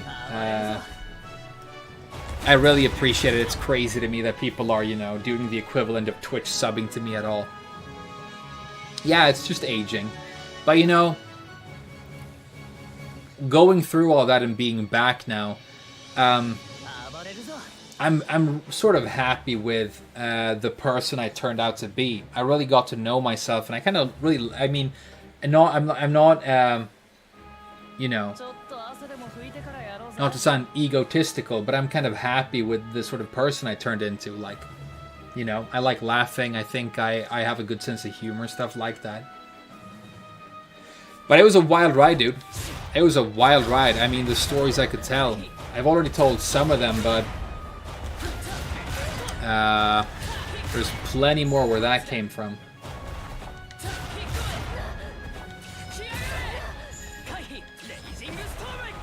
It's a really cool idea, concept for a character like a wind mage in a fighting game. Never really seen anything like it. It's super cool.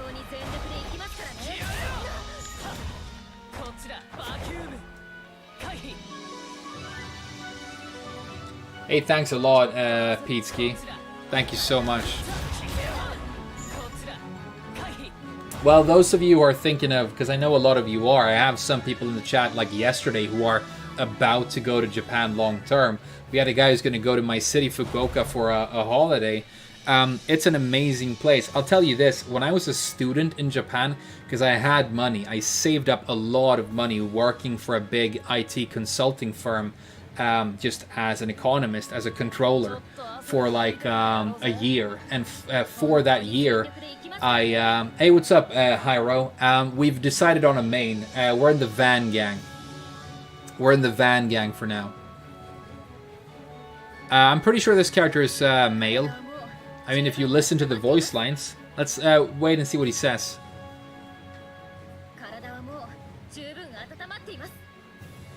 Her body's ready.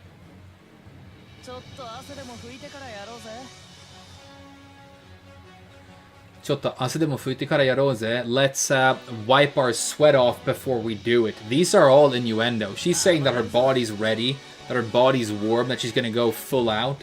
And he's saying that he wants to wipe his sweat off before he keeps going. Definitely a dude, though. Listen to the voice. Abareruzo, which means I'm about to go wild. Let's go wild. This is a degenerate game. Damn. But you know, who cares about gender in fighting game characters? It's just, you know, if they look cool, who cares? Yeah, voice is just a sound. Yeah, but when I was a student, that was like easily the happiest time in my life ever. I've never had that much fun. Had my own apartment. I had a bunch of friends. Okay, I started school at 1 in the afternoon. So I would wake up before noon, go and have breakfast with my friends out in Japan, this amazing country that we always wanted to go to. We went to school, hung out with our friends there, went to class, you know, learned a lot of Japanese, did our homework, hung out with our teachers who were all like cool ladies in their 30s. And then we would just go out, go to dinner, go drinking, go to movies. We'd hang out in the park and have like picnics and drink until like late at night and just like soak in the atmosphere. We loved it. We had so much fun. And then like go to somebody's house late, stay up, watch movies, learn the language. You know, friends from a bunch of girls from Japan who studied at the same school learning English. So they wanted to learn English, you know, through us. But then, you know, people from Thailand, America, Spain, Sweden. And then we went to bed at like, you know, 3, 4 a.m. Woke up the next day and then we just rinse and repeat. And that was my life for like a year and a half. So that was like the best. But then it ended and we all had to like, okay, what do we do now? Some people got married. Some people went home. Some people moved on. Like my 2 best friends, one of them met a girl from Indonesia there and he moved to Indonesia and he runs a chain of like luxury resorts and restaurants with her now and they have kids. And the other guy, 3 of us came from Sweden. He moved to Australia and like became a surfer. And I think he like sleeps on the beach and works in a grocery store somewhere in Australia now. Most of our Japanese friends, they did that thing where they go to a company and they become like, you know, salary women, I guess. And I wanted to stay in Fukuoka because I loved my life. I had so much fun there. Like all of my best memories were in that place. So I decided to get a job in that city so that I could get a working visa and, you know, be allowed to legally stay in the country. So that's what I did. And then I could stay in my apartment, still have my friends, still have my life, but I had to work all the time, you know. But go. I mean, if it's sleeps on the beach. I don't know if he actually sleeps on the beach, but you know, my romanticized view of a long-haired surfer dude in Australia. He has an apartment. But yeah. Salary humans, yeah.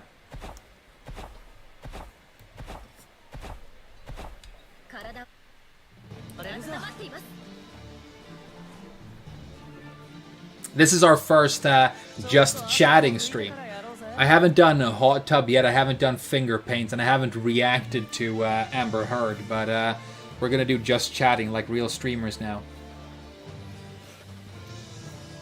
I like this game. I really like this game. I think I'm gonna be in the Van gang. Because I'm not that good at 2D fighters yet, so the fact that he's complex but still simplistic, he feels very Miguel-y. No, because he has range. I guess he's Negan. The cool dude with the big stick, yeah. But if the biggest tip I can give anybody who wants to like stay long-term in Japan, by far, is that you have to become good at the language. And when you become good at the language, everything becomes so much easier. Because you're going to have to talk to authorities, you're going to like meet people, and being able to just talk to people because they're scared of foreigners generally, and they don't really speak English. But once you start speaking Japanese well, it sort of disarms all that tension, and all of a sudden you can interact with people and you can do all these things. So that barrier, you know, whenever I walked into a room with Japanese people that didn't know me, a restaurant, a store, a meeting, a business call on the phone, I walked in and talked to like people at a hospital, the DMV, whatever. Whenever I came in and people went like, oh, and then I'm like, you know, I started speaking Japanese, it's like, huh, and then everybody's super nice and things go smoothly. But it's the big fucking bottleneck, and I'll tell you something, I went to Japan with a bunch of friends, we all studied, we all tried hard, but those who actually got to that fluent level were actually quite few.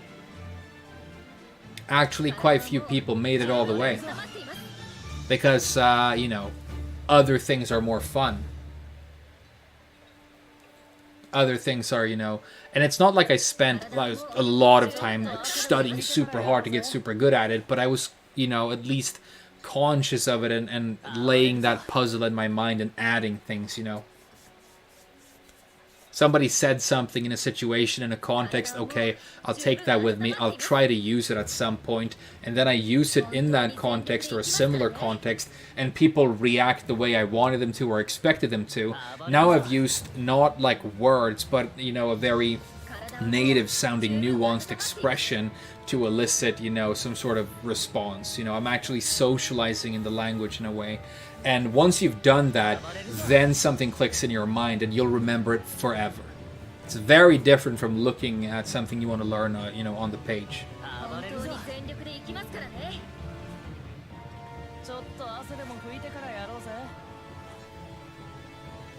I think if I'm going to move to another country next, though, I want to go to Spain. I think Spain is officially my favorite country to be in, but I haven't worked there before. I've only been, you know, on holiday or studying.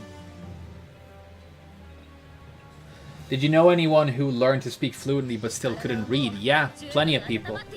I mean, I can read, but my kanji knowledge is not super advanced. So if you had very, very advanced, like,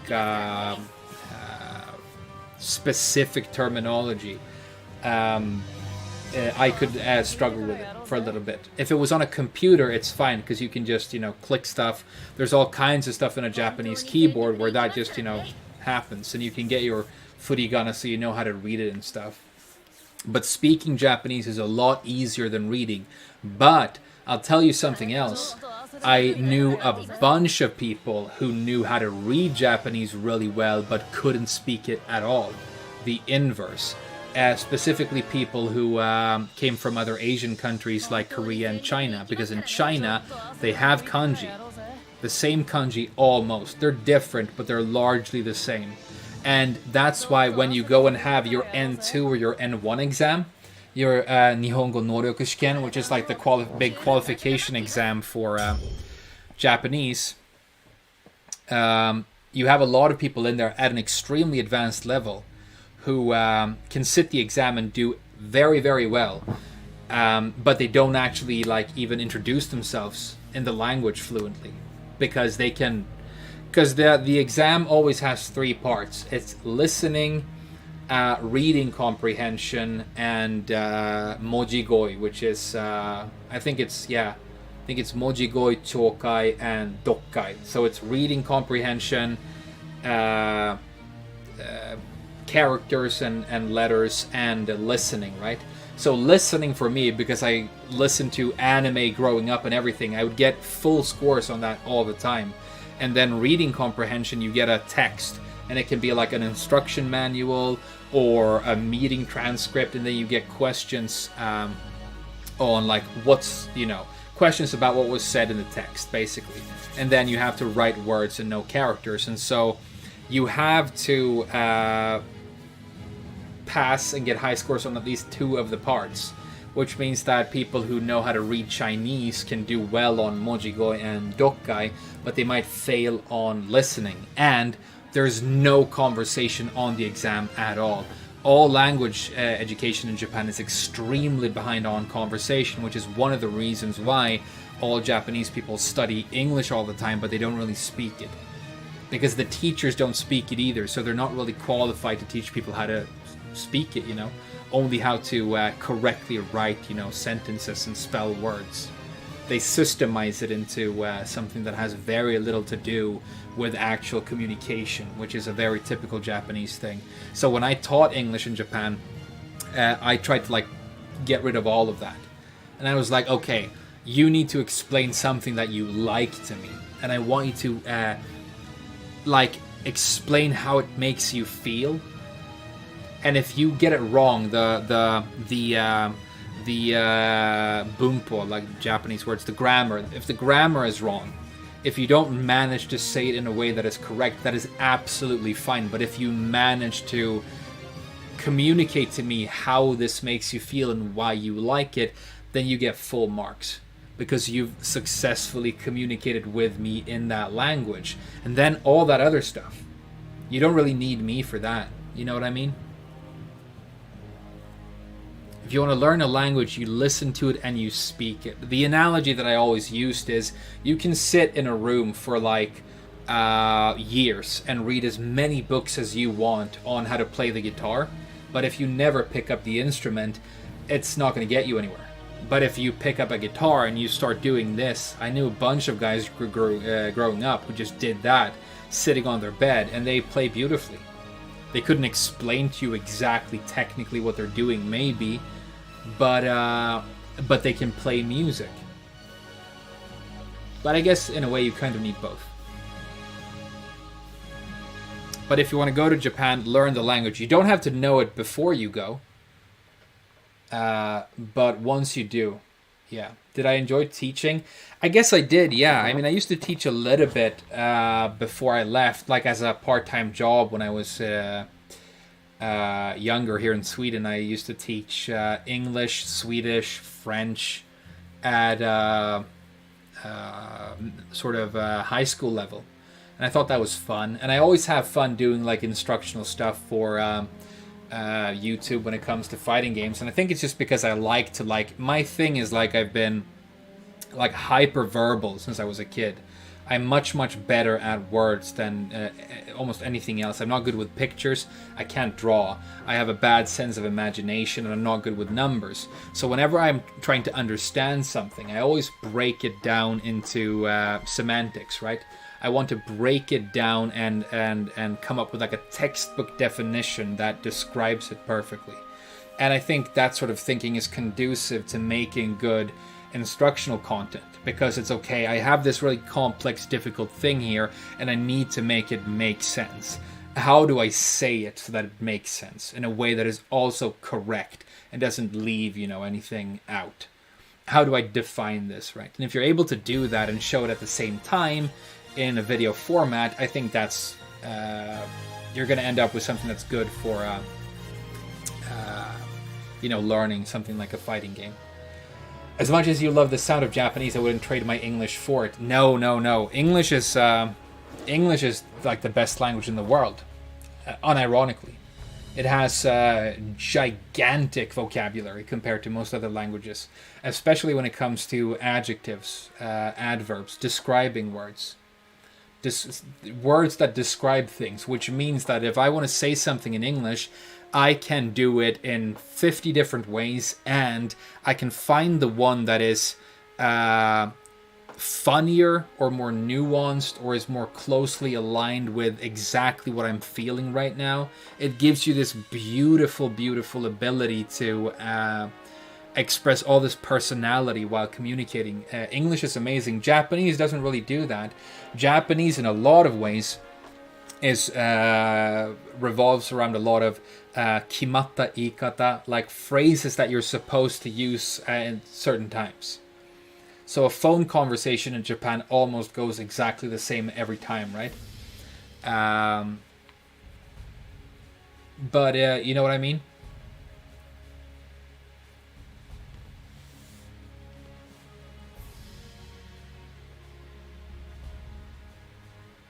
Yeah, gift, spelled exactly like that, means poison in Swedish as well.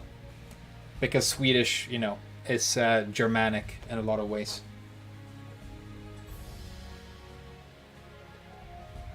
Yeah, English is amazing. English is amazing. Love English.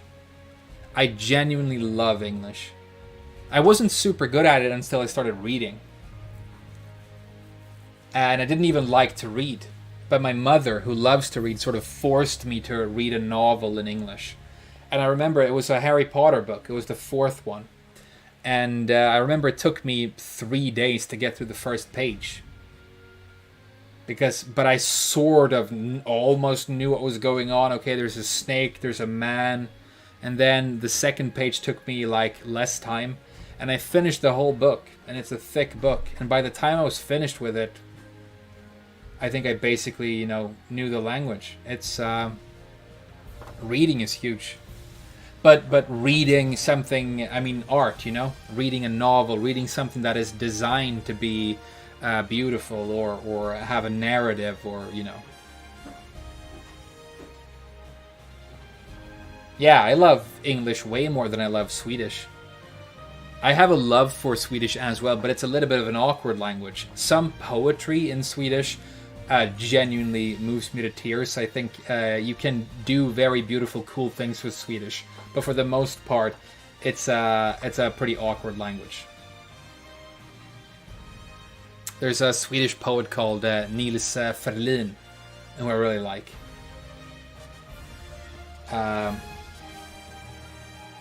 Yeah, he's got a couple of really good ones. Yeah, EU players know English and their original language, but it's because you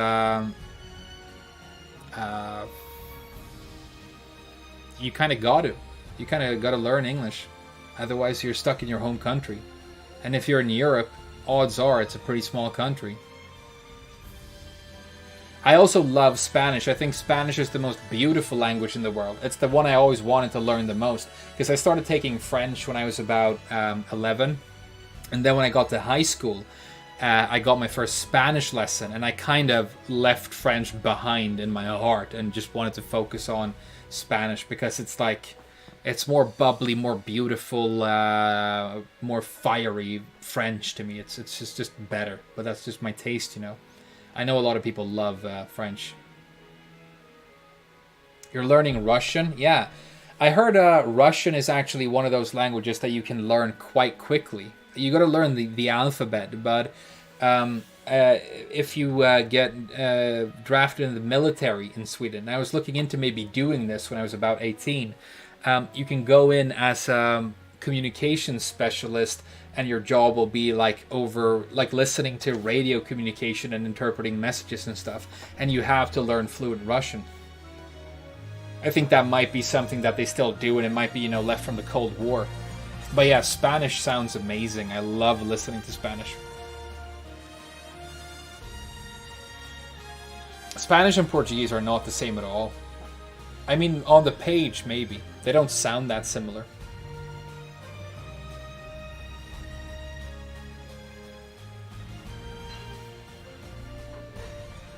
Alright guys, this was a great Just Chatting stream. It's funny, just today before we started, does Swedish have the soft D? No. I'm Swedish and I have a soft D right now. But we don't have, you're talking about, it's so funny that you mention it because, no joke, right before I started streaming today, me and my girlfriend were practicing American English pronunciation for her because she's pretty good, but she wants to be better. And we were talking about exactly that. Got but. We were watching an episode of a show and they say, I think they really hit it off. This DT, this soft DT sound. And explaining the difference, like if you go but hit it off, it becomes very British sounding right away.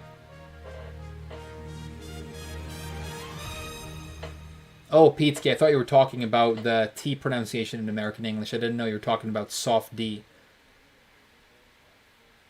in Danish.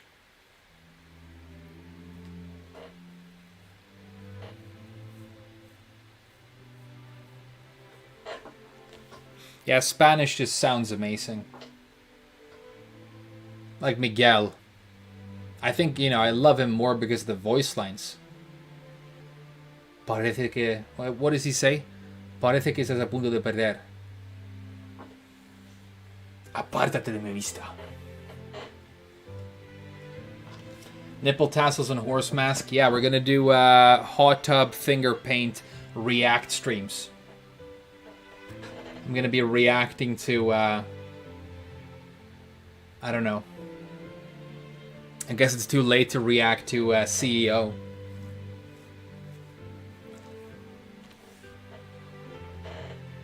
Water versus water. No, but this is the thing. British English is not necessarily water. It can be water. It depends on, Really, in British English, there's regional accent, but there's also a lot of social class. I didn't unlock Delph yet. No, Space Delph is still locked.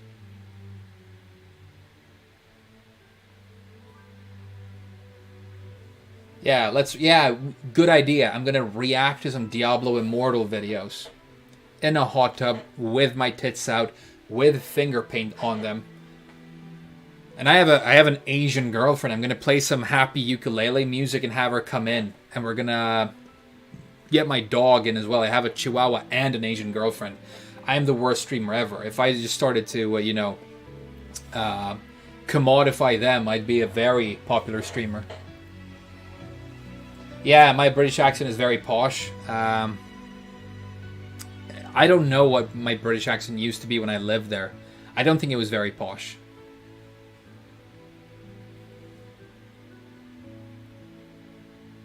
Water is a Yorkshire thing. That depends. I mean, I knew some Mancunians. They go water.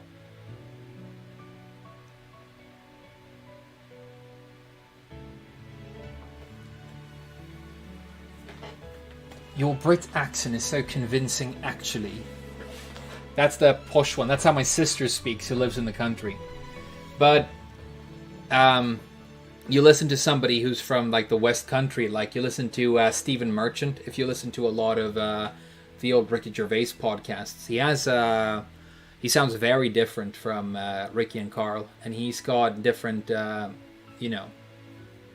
example, he won't say... master. He'll actually say master. He'll go, with the diagonal A, like an American. Tuesday, innit? Bad damage, fam. Tuesday, innit? You fucking what? All kinds of ways of speaking British English. Do Japanese employers favor British or American English for teaching? I don't know if there's a bias there, actually. I think it might be easier for American English speakers just because Japanese English is heavily Americanized because they were occupied by America for so long.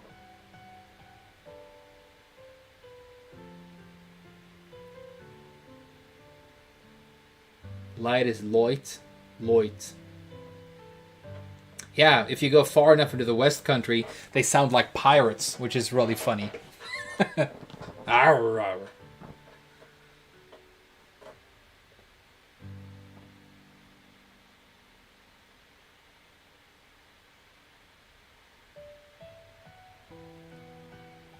Grass. Yeah. I mean, I was listening to this vocal coach, and his job is to... he works in America, but he is British.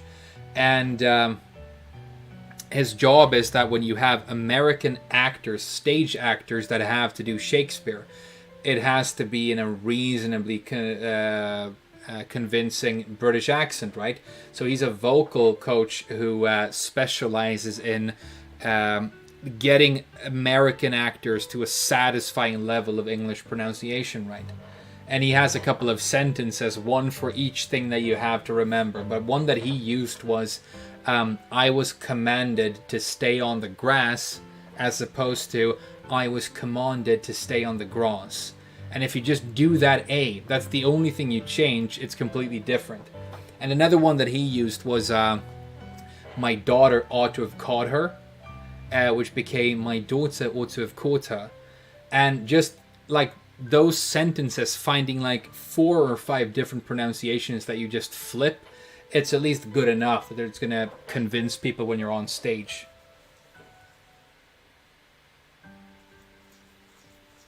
Bunch of countries struggle with teaching English, yeah.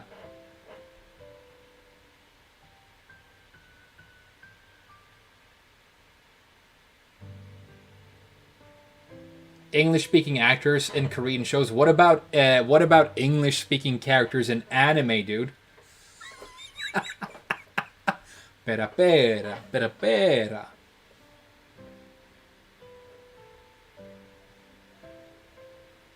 But I mean, Japanese language education it's almost under, it's below any criticism that I can give. Because I went to this social event and I met a university teacher, a professor of French. And I'm like, oh, that's fun. Comment allez-vous, monsieur? And he was like, I couldn't keep up with my like shitty school French. I barely know how to say hello anymore. But he knows everything there is to know about French grammar. He could sit any exam in French and pass it, but he can't speak it. He can't speak it expressively. And then the level above that, the one that I think is more important than speaking correctly, is speaking beautifully and creatively, right? Which is why when you get like the people what I like the most is like, I like poetry and rap. I love rap. Like I'm really into hip hop. And when somebody is so creative and talented at playing around with the English language that they can just disregard the rules completely and do whatever they feel like with it, and they create something that is like beautiful and fun and catches you off guard, I think that's like the height of using language.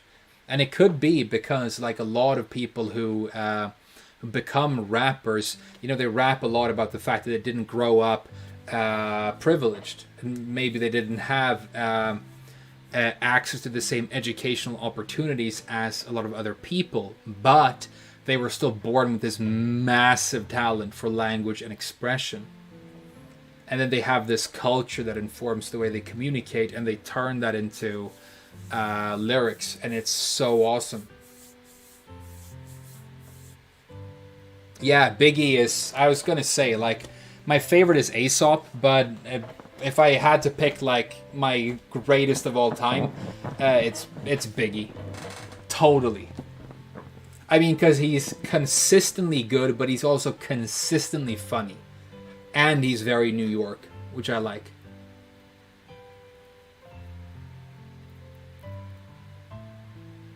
Like, how funny is Biggie? I laugh out loud all the time.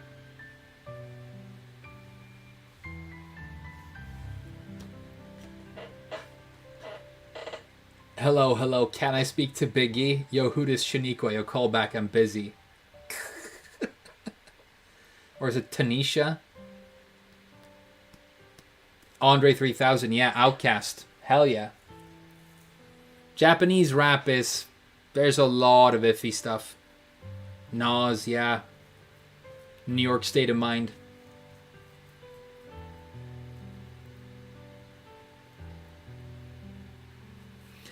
Alright, guys. This was a cool stream. I loved hanging out with you guys. We got a bunch of new channel members. We had donations. We played a cool game. I'm sorry I'm not very good at this one. I'm still learning.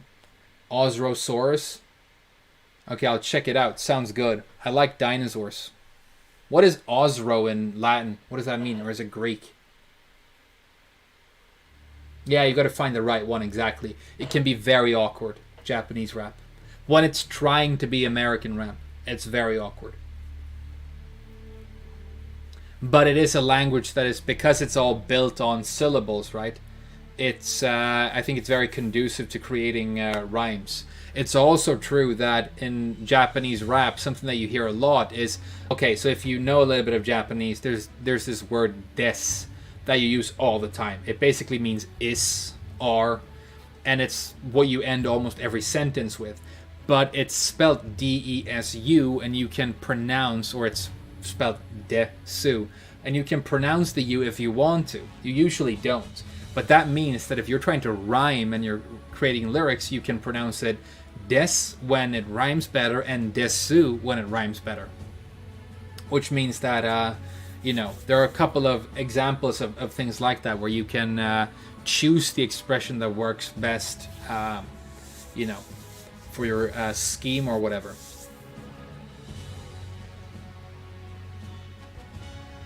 Jump over anything, even Times Square. You mean long-legged Larry? Go Larry, go Larry.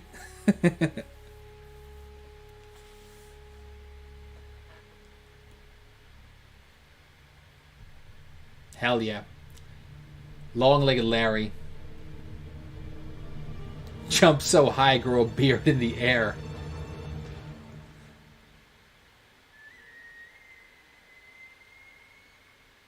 Jumping Jack Flash was his favorite song. But that's what I mean, like, rappers are hella funny, and you listen to them, like, people who don't get it, they're like, they think it sounds aggressive, but most of the time, it's hilarious. It's basically high-speed stand-up. Guys, did you, like, do you guys know, before I go, do you guys know about a rapper called Hunnick Kufis? He, like, blew up on YouTube a little bit a while ago because he did the best Nick Cannon diss track I've ever heard. Listen to this. Listen to this guy rapping about, because what happened was he was, I think he was gonna go on Nick Cannon's, like, reality show. But then something happened and didn't get to go on. And listen to this. He just dropped this on YouTube and he kind of blew up. It's so funny. I'm about to shit on these niggas, call it custodian. You know them niggas folding, they grew up on Nickelodeon. You know my temper short, you fucking with the Napoleon. Dynamite explode while you standing up at the podium. You should've took my homie's advice when he said I'm the illest nigga ever holding a mic. Honey, Kofi and Eminem is like Kobe and Mike. Now I'm bringing it to your door like you owe me a fight. Now get it right, I'ma show you how to spit it right. 7 years in a pen, I don't need a pen to write, this is life. How good is that bar? Now get it right. Let me show you how to spit it right. 7 years in the pen. I don't need a pen to write. He was in prison for 7 years, you know? And you don't get to have a pen because you can kill people with it. It's so good. I don't think you want to get me hype. I be sitting in your bushes waiting for a nick at night. And I ain't leaving the trail. I be at your front door with the fat bull ringing the bell. Told the guard at the gate we was bringing the mail. When they asked us who we were, we said Keenan and Kel. Well, ain't too many fucking with me on the rap scene. My flow's sick and they couldn't find a vaccine. You coming at the rap god and you a rap queen. I'm riding with M and I'm still on the black team. You should have put me on. That bar right there. It's so good.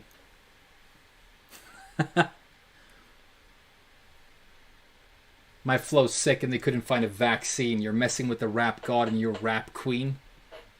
I ride with them and I'm still on the black team. Wildin' out a year Sick ago bar. since I didn't get the audition. Well, here it go. You hear the flow, now you get to listen to me now. Growling on the beat like I'm coming to rip a tree down. Texas chainsaw with his brains all running down his face like them bitches going AWOL.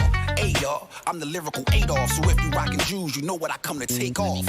And that's literally over your head, over some bread, have a nigga standing over your bed with His a name is Hunnick Kufis. It's spelled 100 like 100 and then Kufis. Kufis. I pull up to your door and stop. And I don't give a fuck who you got on your side. You better pray that your doors is locked.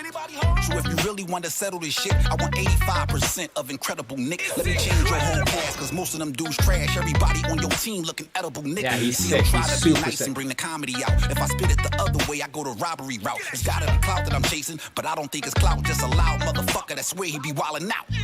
And you need to ask Suge what he think. He gassed you up, now you got sugar in your tank called Hattie up. Woo! You need to ask Suge what he think. He gassed you up. Now you got sugar in your tank. That's such a good bar. He said, get the mug out. Because, you know, Nick Cannon was brought up by Suge Knight. Breaking back whatever you want, no Philly nigga, ayy. And we don't play when it come to this gunplay. You ride down the block, you going out one way. So you better pray like grandmama on Sunday that you don't see that chopper come out of that Hyundai. Ready for action, they say that I'm snapping, maybe I'm laughing, but I'm still waving this ratchet in your face, that shit real. I ain't aiming for practice, gun blacker than Michael Blackston, badder than Michael Jackson, harassing whoever wanna be the team captain. Get whoever you want and I promise I'ma trash them. For real. Get whoever you want and I promise you I'ma trash them. Just wanted to show you guys that. All right, I really gotta go now. Cool stream. Maybe we'll do some online with this game next time. Maybe some Tekken. We'll see what happens. Thanks a lot, guys.